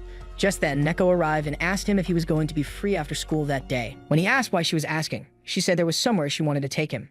After school that day, Neko and Masamune walked along the road together, and when Masamune said he was surprised by her sudden invitation, she said it was because her maid Shibu wasn't around that day. As they walked, Masamune told her about what happened between him and Aki and said it was his fault for not being able to hold back on her. When he claimed that their argument was putting his mission in jeopardy, she asked that he still wanted Aki to fall in love with him even though he loathes her, and he replied that he'd still end up dumping her as part of his revenge plan. Neko suddenly hugged him from behind and said the reason he was choosing Aki was because of revenge and not love, adding that he wouldn't be cheating on Aki if he were to fall in love with her instead. Just when she was about to bluntly confess her love to him, Masamune grabbed her hand and ran away with her. Meanwhile, Kanetsugu went to a class where Aki and Yoshino were chilling, and he straight up coasted Yoshino while asking Aki to stop by a family restaurant on their way home together for some dessert. Aki agreed and asked Yoshino to join them, but she apologetically declined the offer by saying she needed to head back to the mansion. As Yoshino bid them farewell, Kanetsugu looked at her with a smug expression on his face, and after she left, he was about to kickstart their date when Sonoka and friends came by to stop them. Elsewhere, Masamune and Neko ran into an alley where he explained to her that they were being chased by the lackeys of Muriel's doofus big brother Frank, and as he talked, he realized that it was because of the horrible job he and Aki did at teaching Muriel about rom-coms. Eventually, they got surrounded by the men in black again, and Neko suggested throwing up some blood to cause a diversion for their escape, but Masamune said it wouldn't work because she was healthy. Just then, Frank arrived and got in Masamune's face while claiming that he ran off to Japan in the middle of his rom-com training with his sister. Masamune tried to explain that he had a good reason for it, but Frank refused to hear the virgin's words as he reached into his jacket to pull what Masone feared was a gun. However, it ended up being an envelope filled with Muriel's manuscripts, and Frank explained that Muriel spent countless nights drawing after their encounter in France because she got some inspiration from the both of them. He then stated that it was because of this inspiration that he was letting Masamune off the hook, and as he walked away, he told Masamune that he preferred happy endings because the real world was garbage. When Masamune and Neko looked through the manuscript, they saw that it was just a fan fiction version of Masamune and Aki's story where they ended up dating in the end. Masamune sat by a bench while Neko praised the story, and he wondered how he and Aki ended up at odds with each other before Neko pointed out that there was a letter inside the manuscripts. When Masamune opened the letter, he saw a message from Muriel where she told him that she did an original ending for he and Aki's story before expressing how much she loved to know them more. When Masamune checked the manuscript again, he realized that the story started out happy but didn't really get a happy ending, and he wondered if it was how things currently were in the real world. Later that night, Masamune was reading the manuscript at home when Shinatsu suddenly drop-kicked him to the floor and asked him to return the whites and socks he stole from her room the previous night. She continued to yell at him until Kinua arrived and revealed that she was the one who took the clothing because she was doing laundry for them. When she asked him about the manuscripts, he left it in her hands and went away somewhere. Meanwhile, Sonoka's group were going through pictures of Aki during school trip, and when Kanetsugu told them he didn't have any pictures of Aki during her free time, Sonoka started calling him a worthless photographer, causing him to reveal that she was spending time with Masamune during those periods. He then remembered the fact that his sister Sumire was in the hospital, and he decided not to let Aki develop any affection towards Masamune. Sonoka's squad started calling Masamune names until Aki got so ticked off that she yelled at them. And then Kanetsugu suggested that Aki shouldn't hang out with Masamune anymore. After Aki left for the bathroom, Kanetsugu showed the girls the photo of Yoshino's fist bump with Masamune and told them that Aki was acting that way because she was betrayed by a close friend. When Aki returned from the restroom, she apologized for lashing out, and Kanetsugu said some romantic words to her, which made her cry. That evening, Masamune met up with Yoshino at the mansion, and he brought up how Aki acted like she didn't remember insulting him while the bullies beat him up all those years ago. He then asked if she was really telling the truth and claimed that it was actually Yoshino who gave him the nickname of Pig's Foot. Masamune claimed that he didn't have any proof since it could just be that Aki was playing dumb. And then he said that he wanted Yoshino to say it herself. He brought up how they'd been in on his plan together since day one, and then she said there was no way she was the one who did it, causing him to feel relieved until she said she was lying. Meanwhile, Aki and Kanetsugu were walking by the road, and when he asked if she had anywhere in mind to go, she said she couldn't decide yet. So he told her to take her some time to think. Back when they were at the diner, he told the other girls that his goal was to separate Aki from Masamune for good, and Sonoka suggested he use the photo of Yoshino and Masamune to spread rumors about them, but he said that was only a last resort. When they asked why, he explained that Aki's relationship with Yoshio wouldn't be the worst it could be if she found out about her relationship with Masamune, and said if they tried to make it worse, Aki would be the one who ends up hurt. He then begged the three of them to do something to make sure Yoshino doesn't get near Aki, and they all gleefully agreed to his request. Back in the present, Kanetsugu decided that he'd take Aki to a place where neither Yoshino nor Masamune would show up, and when he spotted Aki staring at the Ferris wheel, he asked to go there with her. When she agreed, he held her hand as he tried to take her there, but Aki stopped and sent a text to Yoshino. At the mansion, Yoshino saw the test from Aki, and when Masamune asked why she said those harsh words to him during their past years, she replied that it was because she hated him bitterly. On that fateful day during their past years, Yoshino was lying sick in her bed and she was told by the other maids that she couldn't see Aki until she recovered from her chicken pox. After they left, she celebrated the fact that she was free because she wouldn't have to deal with Aki's endless bad moods anymore. The next day, she went through a book she was holding where she made countless drawings and writings about Aki, and she felt that Aki would be bored since she didn't have anyone to play with. Just then, she heard some noises coming from outside, and when she checked her window, she saw Aki playing around with Masamune and her dogs, which shocked her.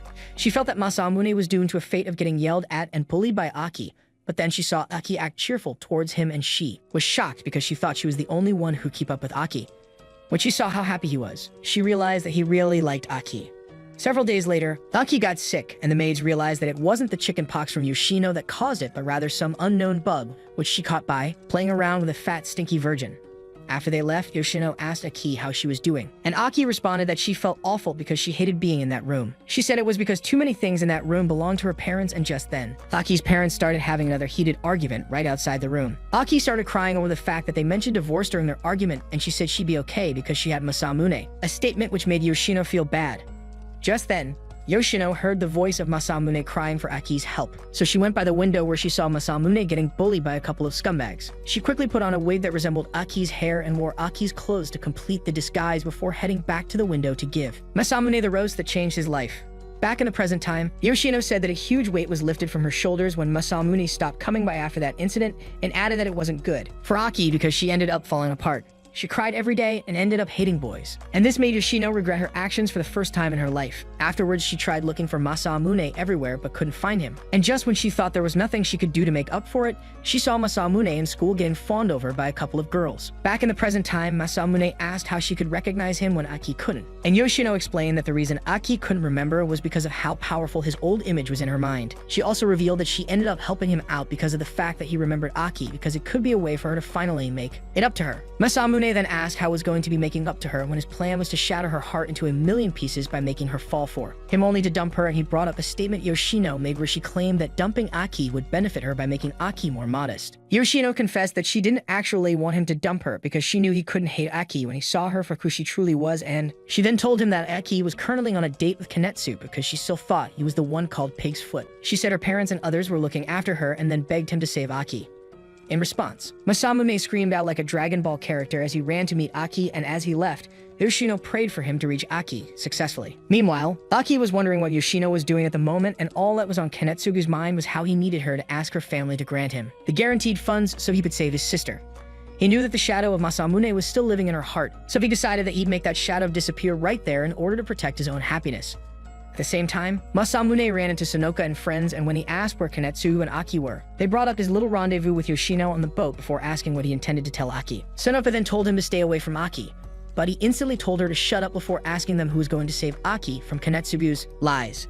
He once again asked them to tell him where they were, and when they told him, Bro ran to the amusement park at Wally West Speed. At the amusement park, Kanetsugu got some ice cream for Aki and said some calming words to her before bringing up his little sister who was in the hospital. When Aki asked if there was something she could do about it, he went on about how he wouldn't be able to repay her for what he wanted to ask, and she replied that he could ask her for anything without worrying. Just when he was about to ask her, Masamune showed up and punched him right in the face while telling him to stop using his name. Masamune then scolded Aki and told her to go on a date with the real Masamune instead of the piece of trash imposter she was currently out with. Kanetsu fought back by shoving Masamune into the ground while calling him a shallow piece of trash who only had looks to boast of. Masamune asked why he called him shallow, and he responded that he'd been popular all this time, adding that he was just annoyed because Aki looked in the direction of another man. Masamune said he got it all wrong, but then Kanetsu grabbed his shirt and said he wouldn't let a popular guy use Aki to soothe his own stupid pride. Masamune said if he had things the way Kanetsu saw it, he'd have never become popular, and when Kanetsu claimed he was showing fake humility, Masamune told him about how he used to get bullied by his classmates for being a fat kid. He then took away Kanetsu's hand as he walked towards Aki and brought up how he was saved by an arrogant girl when he ran into her yard, and this made Aki's last brain cell finally spark some life as she realized that he was the real Masamune from her past. Masamune gave her even more confirmation by saying that the fat kid that ran away from her place years ago wasn't Kanetsu but rather him, and Kanetsu tried to convince her that he was lying, but then she pointed out that he had cleavage sticking out of his shirt. When Masamune saw the cleavage, she started freaking out, and in order to save herself from the embarrassment, Kanetsu lied that she had an important meeting at the obese One Piece fanboy club as she ran away. after Kanetsugu left. Aki asked Masamune if he was really the one from her past, and he responded by teasing her for going on a date with a fellow girl. Aki then asked Masamune why he previously asked her to go out with him, and he instantly felt embarrassed when he remembered how desperate he was to or farm at that moment. However, Aki surprisingly agreed to go out with him, and this left Masamune speechless. Meanwhile, Kanetsugu met up with her sister and told her about the Detroit smash she received from Masamune before expressing how relieved she was that he found out about her secret. Later that night, Masamune was running on the treadmill, and he remembered Aki telling him that she had the upper hand in their relationship since he was the one who asked her out. When Chinatsu came to call them downstairs for dinner, he was so lost in thought that he couldn't hear her, so she had to scream in a way that made him fall off the treadmill. When she went to check on him, she noticed that he was unconscious, so she ran to tell Kinue. The next day, Masamune went to school and he was greeted with a love confession by a girl who ended up turning down. As he tried to explain why he was rejecting her, the girl suddenly started calling out the rumors spreading around about how the man-hater Aki fell in love with a dork. And this made him reveal to her that they were actually dating now. The girl suddenly pounced on him and offered to be his side chick. So Masamune gave her a juice box he was carrying and told her to pretend it was him before running away. He eventually got to his locker where Neko teased him over the fact that he was in a relationship with Aki. When he tried to tell her it didn't concern her, she gaslighted him into feeling bad for her. When he tried to apologize, she stopped him and told him her intentions of enjoying the mess he was currently in before walking away. During class, Masamune remembered the recent events, and then he got a text from Aki, ordering him to buy some bread for her. When it was time for lunch, the hungry students started rampaging in the cafeteria like a bunch of wild monkeys, and Masamune watched from the corner while thinking about how he didn't want to get mixed up in that mess. He then got another text from Aki, which annoyed him so much that he charged into the messy crowd and forced his way to the front, where he was shocked to see that Kanetsugu was the one serving lunch. A while later, Kanetsugu told him that the school took pity on her and let her work because she was flat broke, and when Masamune asked what she meant, she told him it was all part of her plan, which was to act like Masamune so that she could gain financial support from Aki's family. When Masamune asked why she was after financial support, she said she was going through a lot at the moment, and then brought up how her plan flopped after he punched her. She then revealed that she managed to pay back all the expenses after selling her mansion, and when Masamune asked if she was doing okay, she said she felt relieved because she no longer had to keep lying to people to get by. She added that she now got to enjoy herself as she was living in an apartment with nothing tying her down, and revealed that she promised her sister a trip to the bathhouse once she gets released from the hospital. She said she was relieved by the fact that she no longer had to act like a guy, and Masamune replied that he was happy for her, causing her to tease him by asking him to marry her due to the mark he left on her jaw. She brought up how he was rich and got good grades in order to push the idea even further, but Masamune shut her off by revealing that he was already dating someone. In response, she laughed at him and made him even more embarrassed by calling Aki's name, causing him to run away from the area. Afterwards, he met up with Aki in the shed she was staying in, and when he gave her the food, she thanked him by handing him one of her snacks. He tried to reject some of the stuff she was giving him so he could stick to his diet, but she said she preferred how rounded the old Masamune was. She then invited him to get some chocolate whipped cream after school with him, but he refused, and this made her a bit sad, as she wondered how she could reward him for his efforts. However, Masamune pulled off the ultimate Riz move by holding her face and saying that just the sentiment was enough. Aki got so embarrassed that she pushed him away, and just then Yoshino came by with the kerosene Aki sent her to get. After leaving the shed, Masamune sat by a bench where he realized that he had no one to hate anymore, and when he checked his arm, he saw that there was some hives on them. Much later, Yoshino met him in a playground, and she thanked him for not telling Aki what she did. Masamune said there was no point because he almost let his revenge plans slip, and in his mind, he knew he couldn't blame her because she felt bad about what she did. He then went on his knees as he begged her to give him some advice on how to handle his relationship with Aki, and in response, she told him to celebrate Aki's birthday on Christmas Eve with her. Afterwards, she told him she was going to stop contacting him secretly, and this statement left Masamune speechless. The next day, Masamune was chilling in the shed with Yoshio and Aki, and he told Aki he was born in January before asking when her birthday was. She asked when he thought it was, and he put on his best poker face while guessing that it was sometime during the summer. She said he was way off since it was on December 24th, and he noticed that the entitled look she had on her face was just as cute as it was when they were younger. He then offered to celebrate it with her, and when she agreed, he silently celebrated while giving Yoshino a lot of salute. However, Yoshino aired him as she gave Aki the meal she prepared for her, and Masamune realized how thorough she was in fulfilling their earlier agreement. Sometime later, Masamune asked Chinatsu what she'd like to do on a Christmas date, and she replied that she'd rent out a whole castle so she could dance while cosplaying as a princess. When Masamune said he'd prefer something more grounded, she said she'd have a diner at a hotel with an ocean view. When Kinuga walked into the room, Chinatsu asked her about the Christmas dates she had with her husband, and as they talked, Masamune felt that it was useless for asking them. As he walked away, Chinatsu informed him that Kinua did a lottery in the shopping district that day, but he didn't stop to hear her before entering his room. In his room, Masamune put on a pair of geek glasses and started doing some research by reading every romance manga in his possession, and he cried when he realized that Christmas in manga stories got overshadowed by other incidents that aren't Christmas at all. Meanwhile, Aki asked Yoshino which of her outfits looked best for the Christmas date, and she replied that she looked great in all of them. In school the next day, Masamune asked Shuri about the Christmas date thing, and he replied by asking him if it was for him and Aki. Masamune told him to quiet down, so he whispered the question again, and after Masamune confirmed his suspicions to be true, he revealed that he knew plenty of exceptional restaurants in the area. He then brought out his phone and showed him a bunch of restaurants, including an Italian one which had amazing pasta and another one which had super soft Hamburg steak. Then he started strongly recommending a cafe which had pancakes that were more delicious than anything Gordon Ramsay could ever cook up, and Masamune was too stunned to even give him a reply. When Christmas Eve came, Masamune was waiting at a spot in town with a detailed note in his pocket, and soon, Aki arrived wearing clothes more stylish than Rihanna's last Met Gala outfit. Masamune teased her about her outfit, causing her to playfully punch him a couple of times before asking what the plan was for the day. He replied that he'd be simply rehashing the previous date since he couldn't come up with anything original. Afterwards, he took her to a cinema and first apologized over the fact that he couldn't rent the whole theater. There he remembered her chewing him out for being too close to her during their last cinema date, and he felt thankful that he bought one extra seat at the side just in case she got cranky again. To his surprise, she sat right beside him and said she wouldn't tell him not to sit close to her when they were talking before munching down on her popcorn. When the movie started, Masamune stared at her face and realized that the things he was feeling at that moment that made him happy weren't a lie. Meanwhile, Yoshino was cleaning the windows, and another maid asked why she was looking so gloomy on Christmas Day. She replied that she didn't care about Christmas, and the maid handed her a special Christmas outfit which was all wrapped up for her. At the same time, Aki was crying over the tragic events that happened in the movie, and Masamune then told her he made reservations at a cafe nearby. Masamune followed the directions which Shuri gave him, and it led them to a building which was completely barbecued. They decided to try some other spots in town, but none of them worked out, and they sat by a branch where Aki suggested that they give up. Masamune said he couldn't give up because he'd done a ton of research before that day, and when she asked what they'd do next, he invited her to his place. When they got this house, Aki asked that his family would be okay with her visiting him, and he replied that they'd probably welcome her with open arms. He then warned her that Chinatsu and Kinua might be a bit troublesome, and they braced themselves as they walked inside. However, they were stunned to see that no one was at home, and Masamune saw a note where Chinatsu informed him that she and Kinua had gone to the hot springs, which was the prize for the lottery Kinua won. She also revealed that his dad had gone on a business trip and said it was bad they couldn't go together. Masamune remembered himself ignoring Chinatsu when she was trying to tell him about it earlier, and he got hit with a huge wave of regret. When Aki saw the note, they both freaked out over the fact that they were all alone in his place. Meanwhile, Muriel was having Christmas lunch with Frank, and she handed him a sketch she made of him as a present before gaslighting him into agreeing to go to a weeb event with her. Back at Masamune's place, Masamune and Aki struggled to regain their composure, and Aki decided to break the ice by asking to have some tea. When Masamune started ranting over the fact that the tea leaves were missing, Aki came by the kitchen and asked him to get out the cups while she searched for the leaves on his behalf. While searching, she found a pancake mix in the kitchen, which they used in cooking up some pancakes, and when Aki ate the pancakes, Masamune smiled as he saw how much she was enjoying it.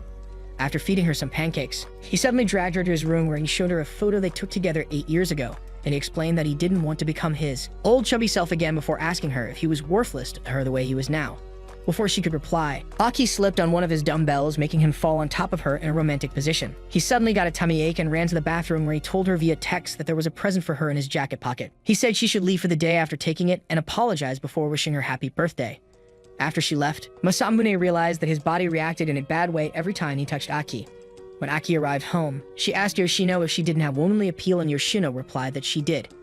After opening up Masamune's present, Aki was pleased to see that it was a toy version of her dogs, and when she remembered Masamune's note, she stumbled on the ground which said that he needed to get revenge on some girl. She wondered what he meant by that. On New Year Day, the head of Neko's family wished everyone who gathered in their living room a Happy New Year, and Neko left to get some more sake when she met a little brat named Sota playing with a toy airplane. Just then, a lady named Yuriko showed up and brought up how she hasn't seen Neko since her wedding, when Neko was about Sota's age. Meanwhile, Masamune met up with a doctor who told him he couldn't figure out the cause of the reaction he was having. The doctor explained that at his age, his hormones could become a wreck at any time, and said it wasn't uncommon for even a little bit of stress to cause hives. The doctor then advised him to take it easy for a while and said he'd keep an eye on his situation as they wait for his blood test results. He then told Masamune to come see him again in a week, adding that they'd do a more thorough checkup if anything serious happened to him before then.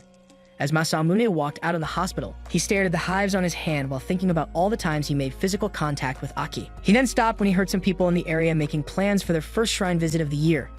At the same time, Shuri asked Talia if she'd gone for her first shrine visit of the year yet, and she replied that for the first 3 days of the year, she and her parents normally go to see relatives from both sides of the family. When she asked Shuri about his Christmas holiday, he said he spent all of his time in front of a TV binge watching all the seasons of Game of Thrones, and she expressed her desire to have fun with all their friends since they were back from holidays.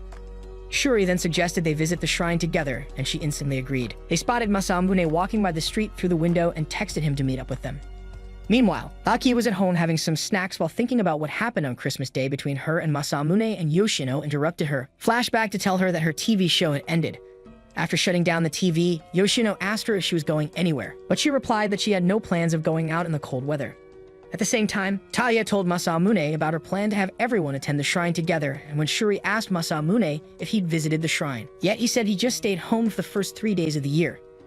Talia then suggested they all go on that day, and when he agreed, she said she'd invite Aki and others so they could have fun together, just like they did when they went to the ocean. Masamune took one look at the hives on his hand and told them that both Aki and Yoshino were busy, so Talia said they should try asking Neko if she'd follow them. At the moment, Neko saw a past photo which gave her a flashback of the wedding where she met Masamune for the first time, and back then, Masamune was so goofy that he offered her a turkey leg he was keeping in his pocket. She suddenly got a text from Talia which invited her to come for the first shrine visit with the rest of the squad, and she got interested when she saw that Masamune was joining in. Some hours later, she met up with Masamune and the others, and when she asked if Aki and Yoshino were joining them, Masamune said something came up for them. The four of them visited the shrine together, and afterwards they got to a spot where Talia suggested they play a game called Hansetsuki. When Neko agreed to play, Masamune asked if she'd be physically capable of playing it. She said she'd be fine and brought up how everyone in her mansion used to have a grand Hansetsuki tournament during her past years. Shuri said there was a park nearby, and when they got there, they used rock, paper, scissors to split themselves into teams of 2 before starting the game of Hansetsuki. During the game, Shuri got knocked in the head by shots from Neko and Shuri, and afterwards, Masamune and Neko sat by a bench where they laughed at the silly drawings on each other's faces. Talia and Shuri showed up and offered them drinks since they lost the game, and when Shuri asked Masamune if he wanted a sports drink, he replied that he preferred to have green tea instead so he could burn fat. Afterwards, they all said their goodbyes together, and Masamune noticed on the way home that his hives were gone. Some days later, Masamune crossed paths with Yoshino in the school hallway, and Neko watched from a distance as they didn't utter a word to each other as they walked by.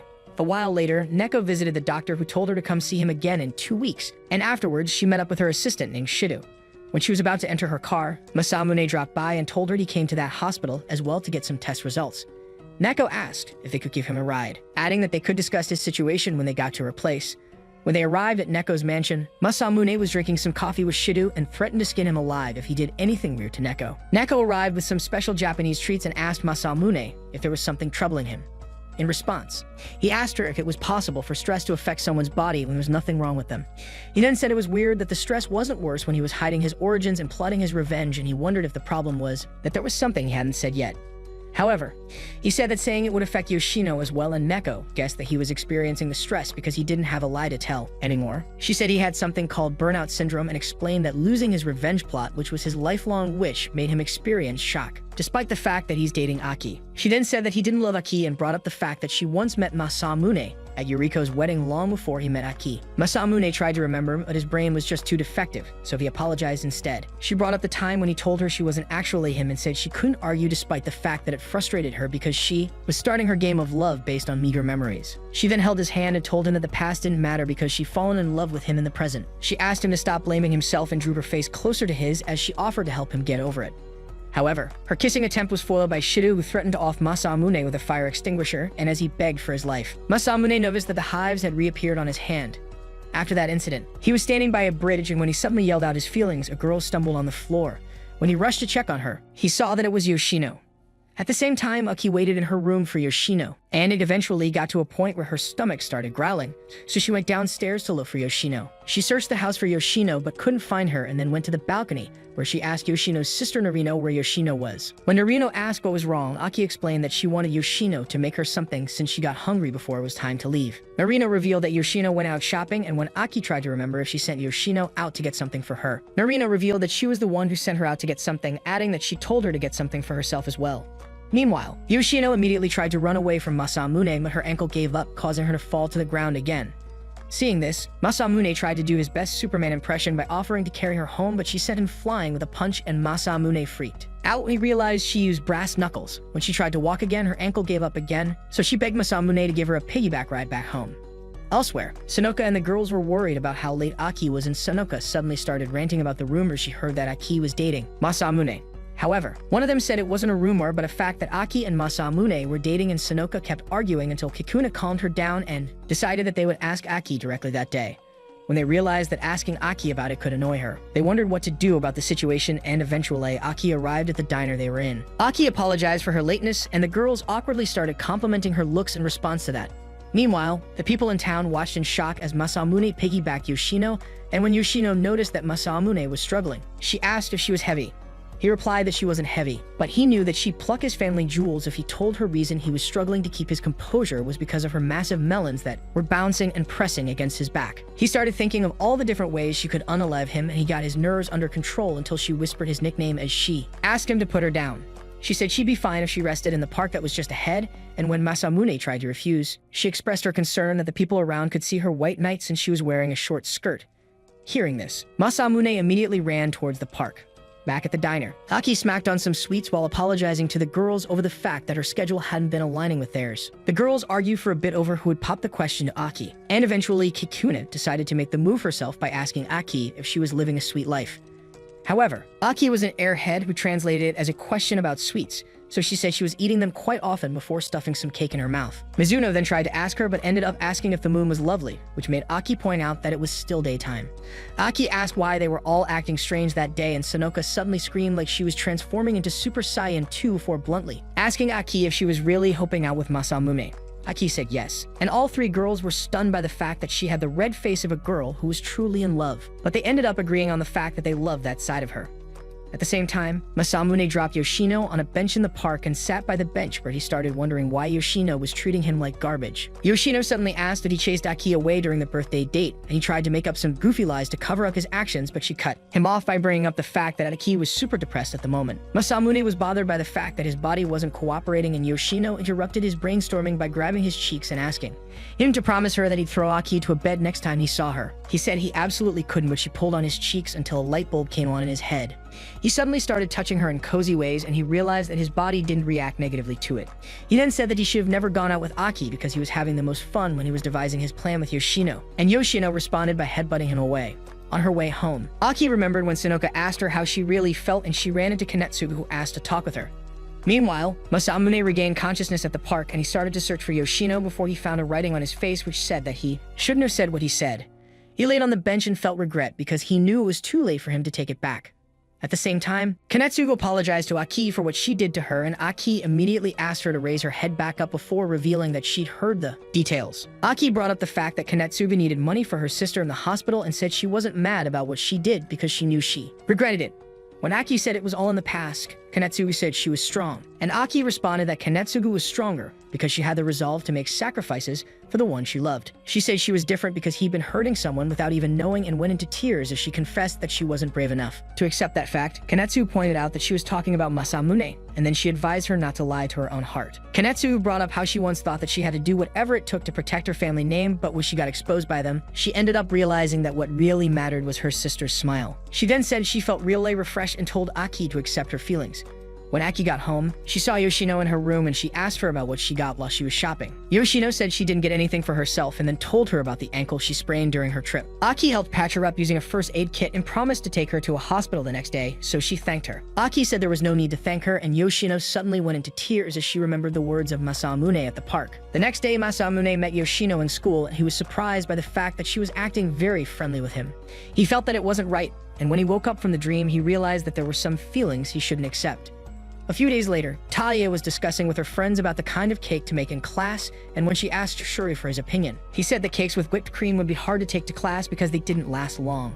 When Masamune arrived in class, he was surprised by how popular Shuri was with girls, so Neko explained that he was someone known as the savior of troubled girls. They eventually met up with Talia's group and asked what they were working on. Talia said they were having a strategy meeting to plan for Valentine's Day, and this left Masamune short of words. She went further to explain that her group had asked the Sweets Shogun and Shuri to be their consultant, and Shuri sidebarred Masamune to ask if he looked like a Giga-Chad while hanging out with the hotties. Masamune replied that they trusted him even though deep down he knew the ladies saw him as one of them. Taya then asked Masamune if he had any special requests for his Ballantines chocolates, and she eventually withdrew her question when she realized that he'd be getting sweets from Aki that day. That evening, Yoshino got chocolates from 3 different shops for Aki to try, and when Aki tried the chocolate from Shop A, she said it needed more depth in its flavor. When she told Yoshino to try out the next chocolate, Yoshino asked if she was rehearsing for Ballantines Day, causing her to spit out while claiming that she was only getting her carbs. Yoshino then suggested that Aki should make some homemade chocolate because it would make Masamune happy, but Aki said it would only make Masamune laugh at her, so Yoshino offered to teach her how to make it. As the days went by, Aki tried and failed with her chocolate-making lessons while Taya figured out that her chocolate recipe was above budget. The day before Ballantines, Shinatsu brought some chocolates for Masamune to try while he was running on the treadmill, and he refused to take them because he knew he'd had to run another mile in order to burn off those carbs. Shinatsu then asked if he wouldn't eat the chocolates he'd get on Ballantines Day and started teasing him by mimicking Aki, causing him to yell at her. Meanwhile, Aki finally finished up her homemade sweets, and Yoshino was thankful that they abandoned the idea of making chocolates and went for cookies instead. When Aki tried her chocolates, she realized that they were delicious, and when she offered Yoshino some, she said she didn't want any because she was headed out to do some cleanup.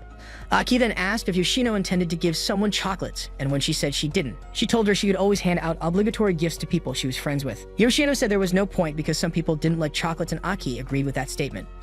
On Ballantines Day, Taya and her friends gave all the losers in class some chocolate, and they were more than happy to receive them. Shuri hid in the corner for minutes before finally handing a box of chocolates to Neko, who thanked him for it. When Aki arrived, Neko asked if she was going to give some chocolate to Masamune, and with an embarrassed look on her face, Aki said it wasn't her business. Neko then pointed out that Ballantines Day was a day of couples and motivated her to enjoy her romance before she left. Meanwhile, Masamune got a box of chocolates from a female admirer, and he was stunned by the fact that he'd already gotten 2 full bags of chocolate in one day due to his overwhelming riz. Just then, he got a text from Aki inviting him to the school gym storage, and when he got there, she gave him a terrifying stare when she noticed the bags of chocolate he was carrying. He tried to apologize, but she said he didn't need any from her if he already had that many. When he noticed that she was carrying some sweets in the bag she was holding, he told her that he'd love to have her chocolates if she made any for him. She then handed him the cookies she made for him, and when he noticed the patches on her fingers, he asked if she burned herself. Aki said he didn't have to bother about them. After trying the chocolate, Masamune told Aki that they were delicious. Sometime later, Masamune was rushing to make it 10 minutes earlier for his date with Aki, but when he got to their meeting spot, he was surprised to see that she was already there. They eventually arrived at a restaurant where they ate some delicious food, and Masamune completely threw his fitness diet under the bus so that he could enjoy the food with her.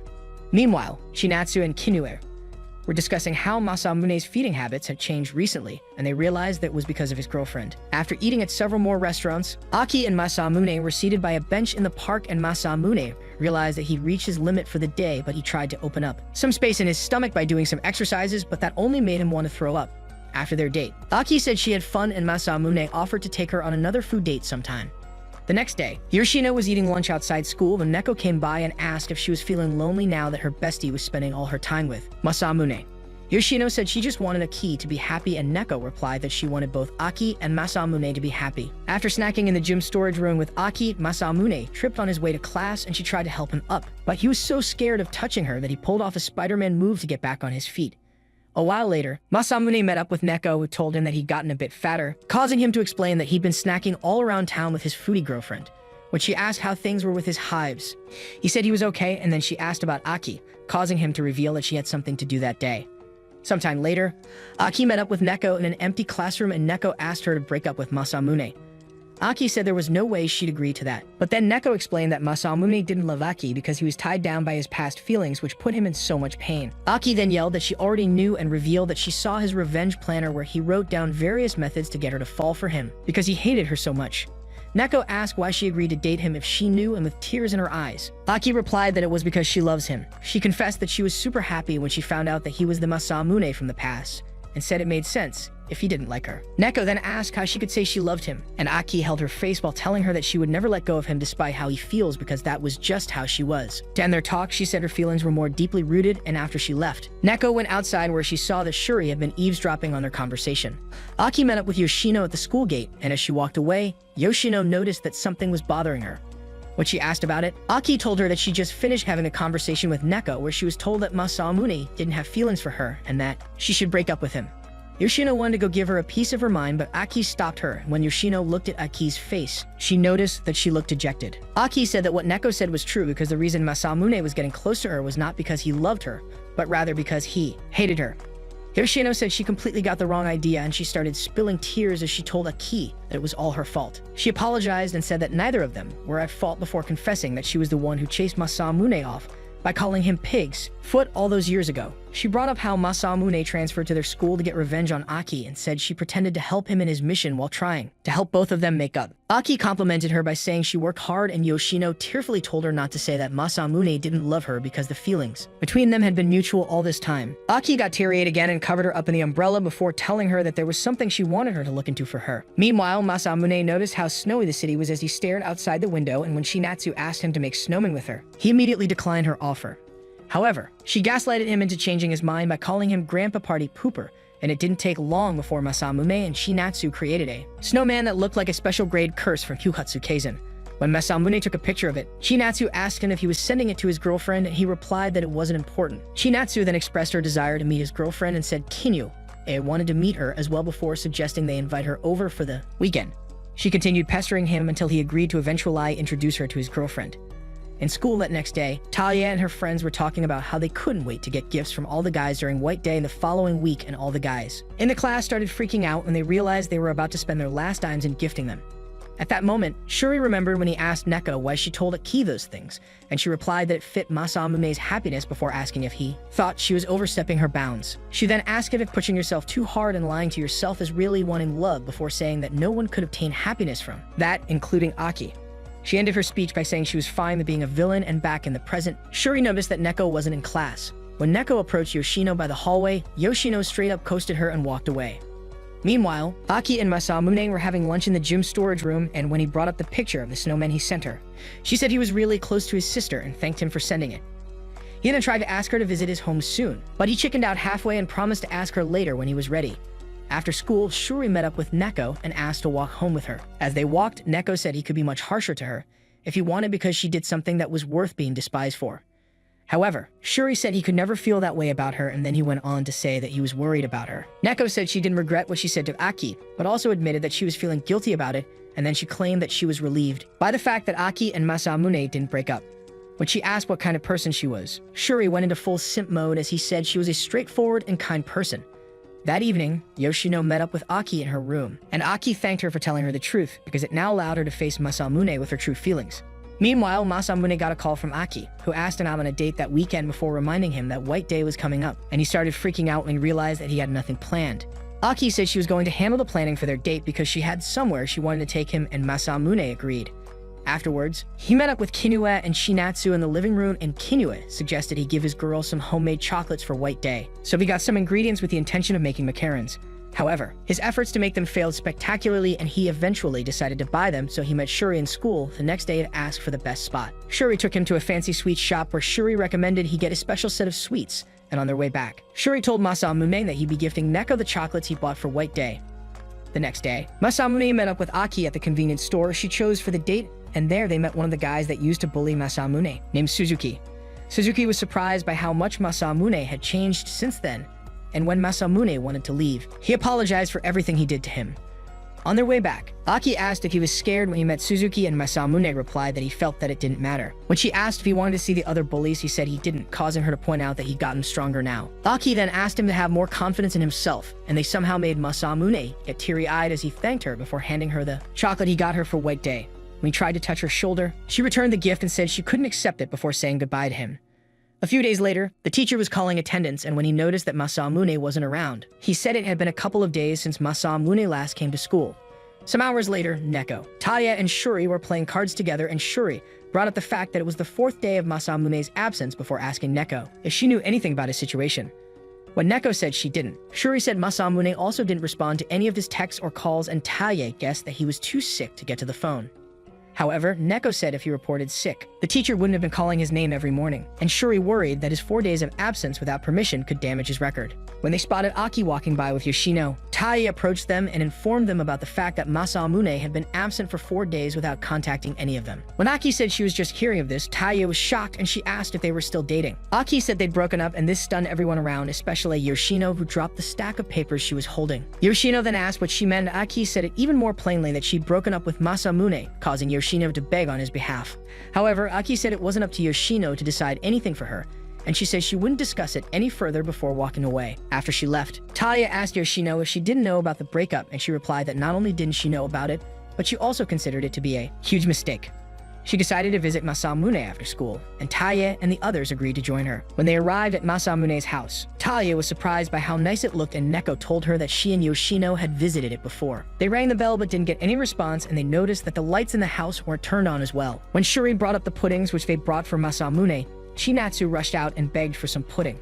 A while later, they all sat by that dining room where Chinatsu finished up all the pudding, and when Neko noticed a bunch of unwashed dishes hanging around the house and asked if something happened at home. Chinatsu said something was going on with her mom, and then they went to Masamune's room where Kinue was crying while covered up in his bed. When Chinatsu told her that Masamune's friends had come around, she came out thinking it was Masamune, and when Chinatsu told it wasn't him, she fell to the floor and started rolling around. Chinatsu then revealed to them that Masamune took all his things and went to their grandfather's place in Shinshu. She picked up her Kinue and told them that he stopped listening to her and Kinue after his outing the previous week. She pointed out that her mom had stopped being a functional person since then, which was why the chores at home were piling up. And Yoshino realized that the outing she was talking about was his date with Aki.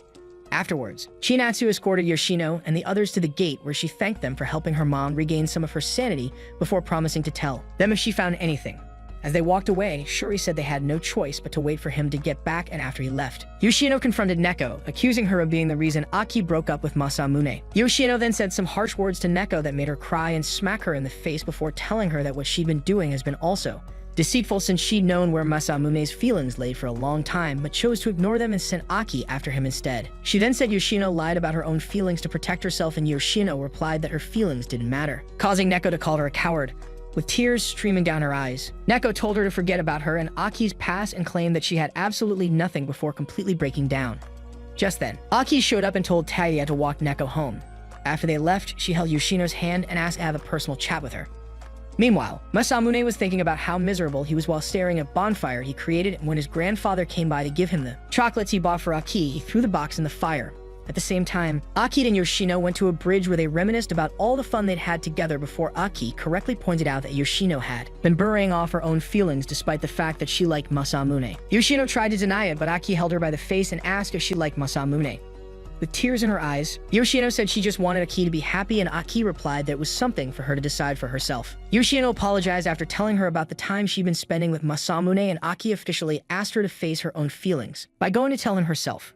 With tears streaming from her face, Yoshino agreed and ran off, leaving Aki to drown in a pool of her own tears as well. Yoshino ran to the train station where Chinatsu texted her grandfather's address, and after she boarded a train, she started to think about all that time she'd spent with Masamune. Masamune was packing up some firewood when he suddenly got a vision of his old chubby self, who he then advised by ripping off Thorfinn's eye.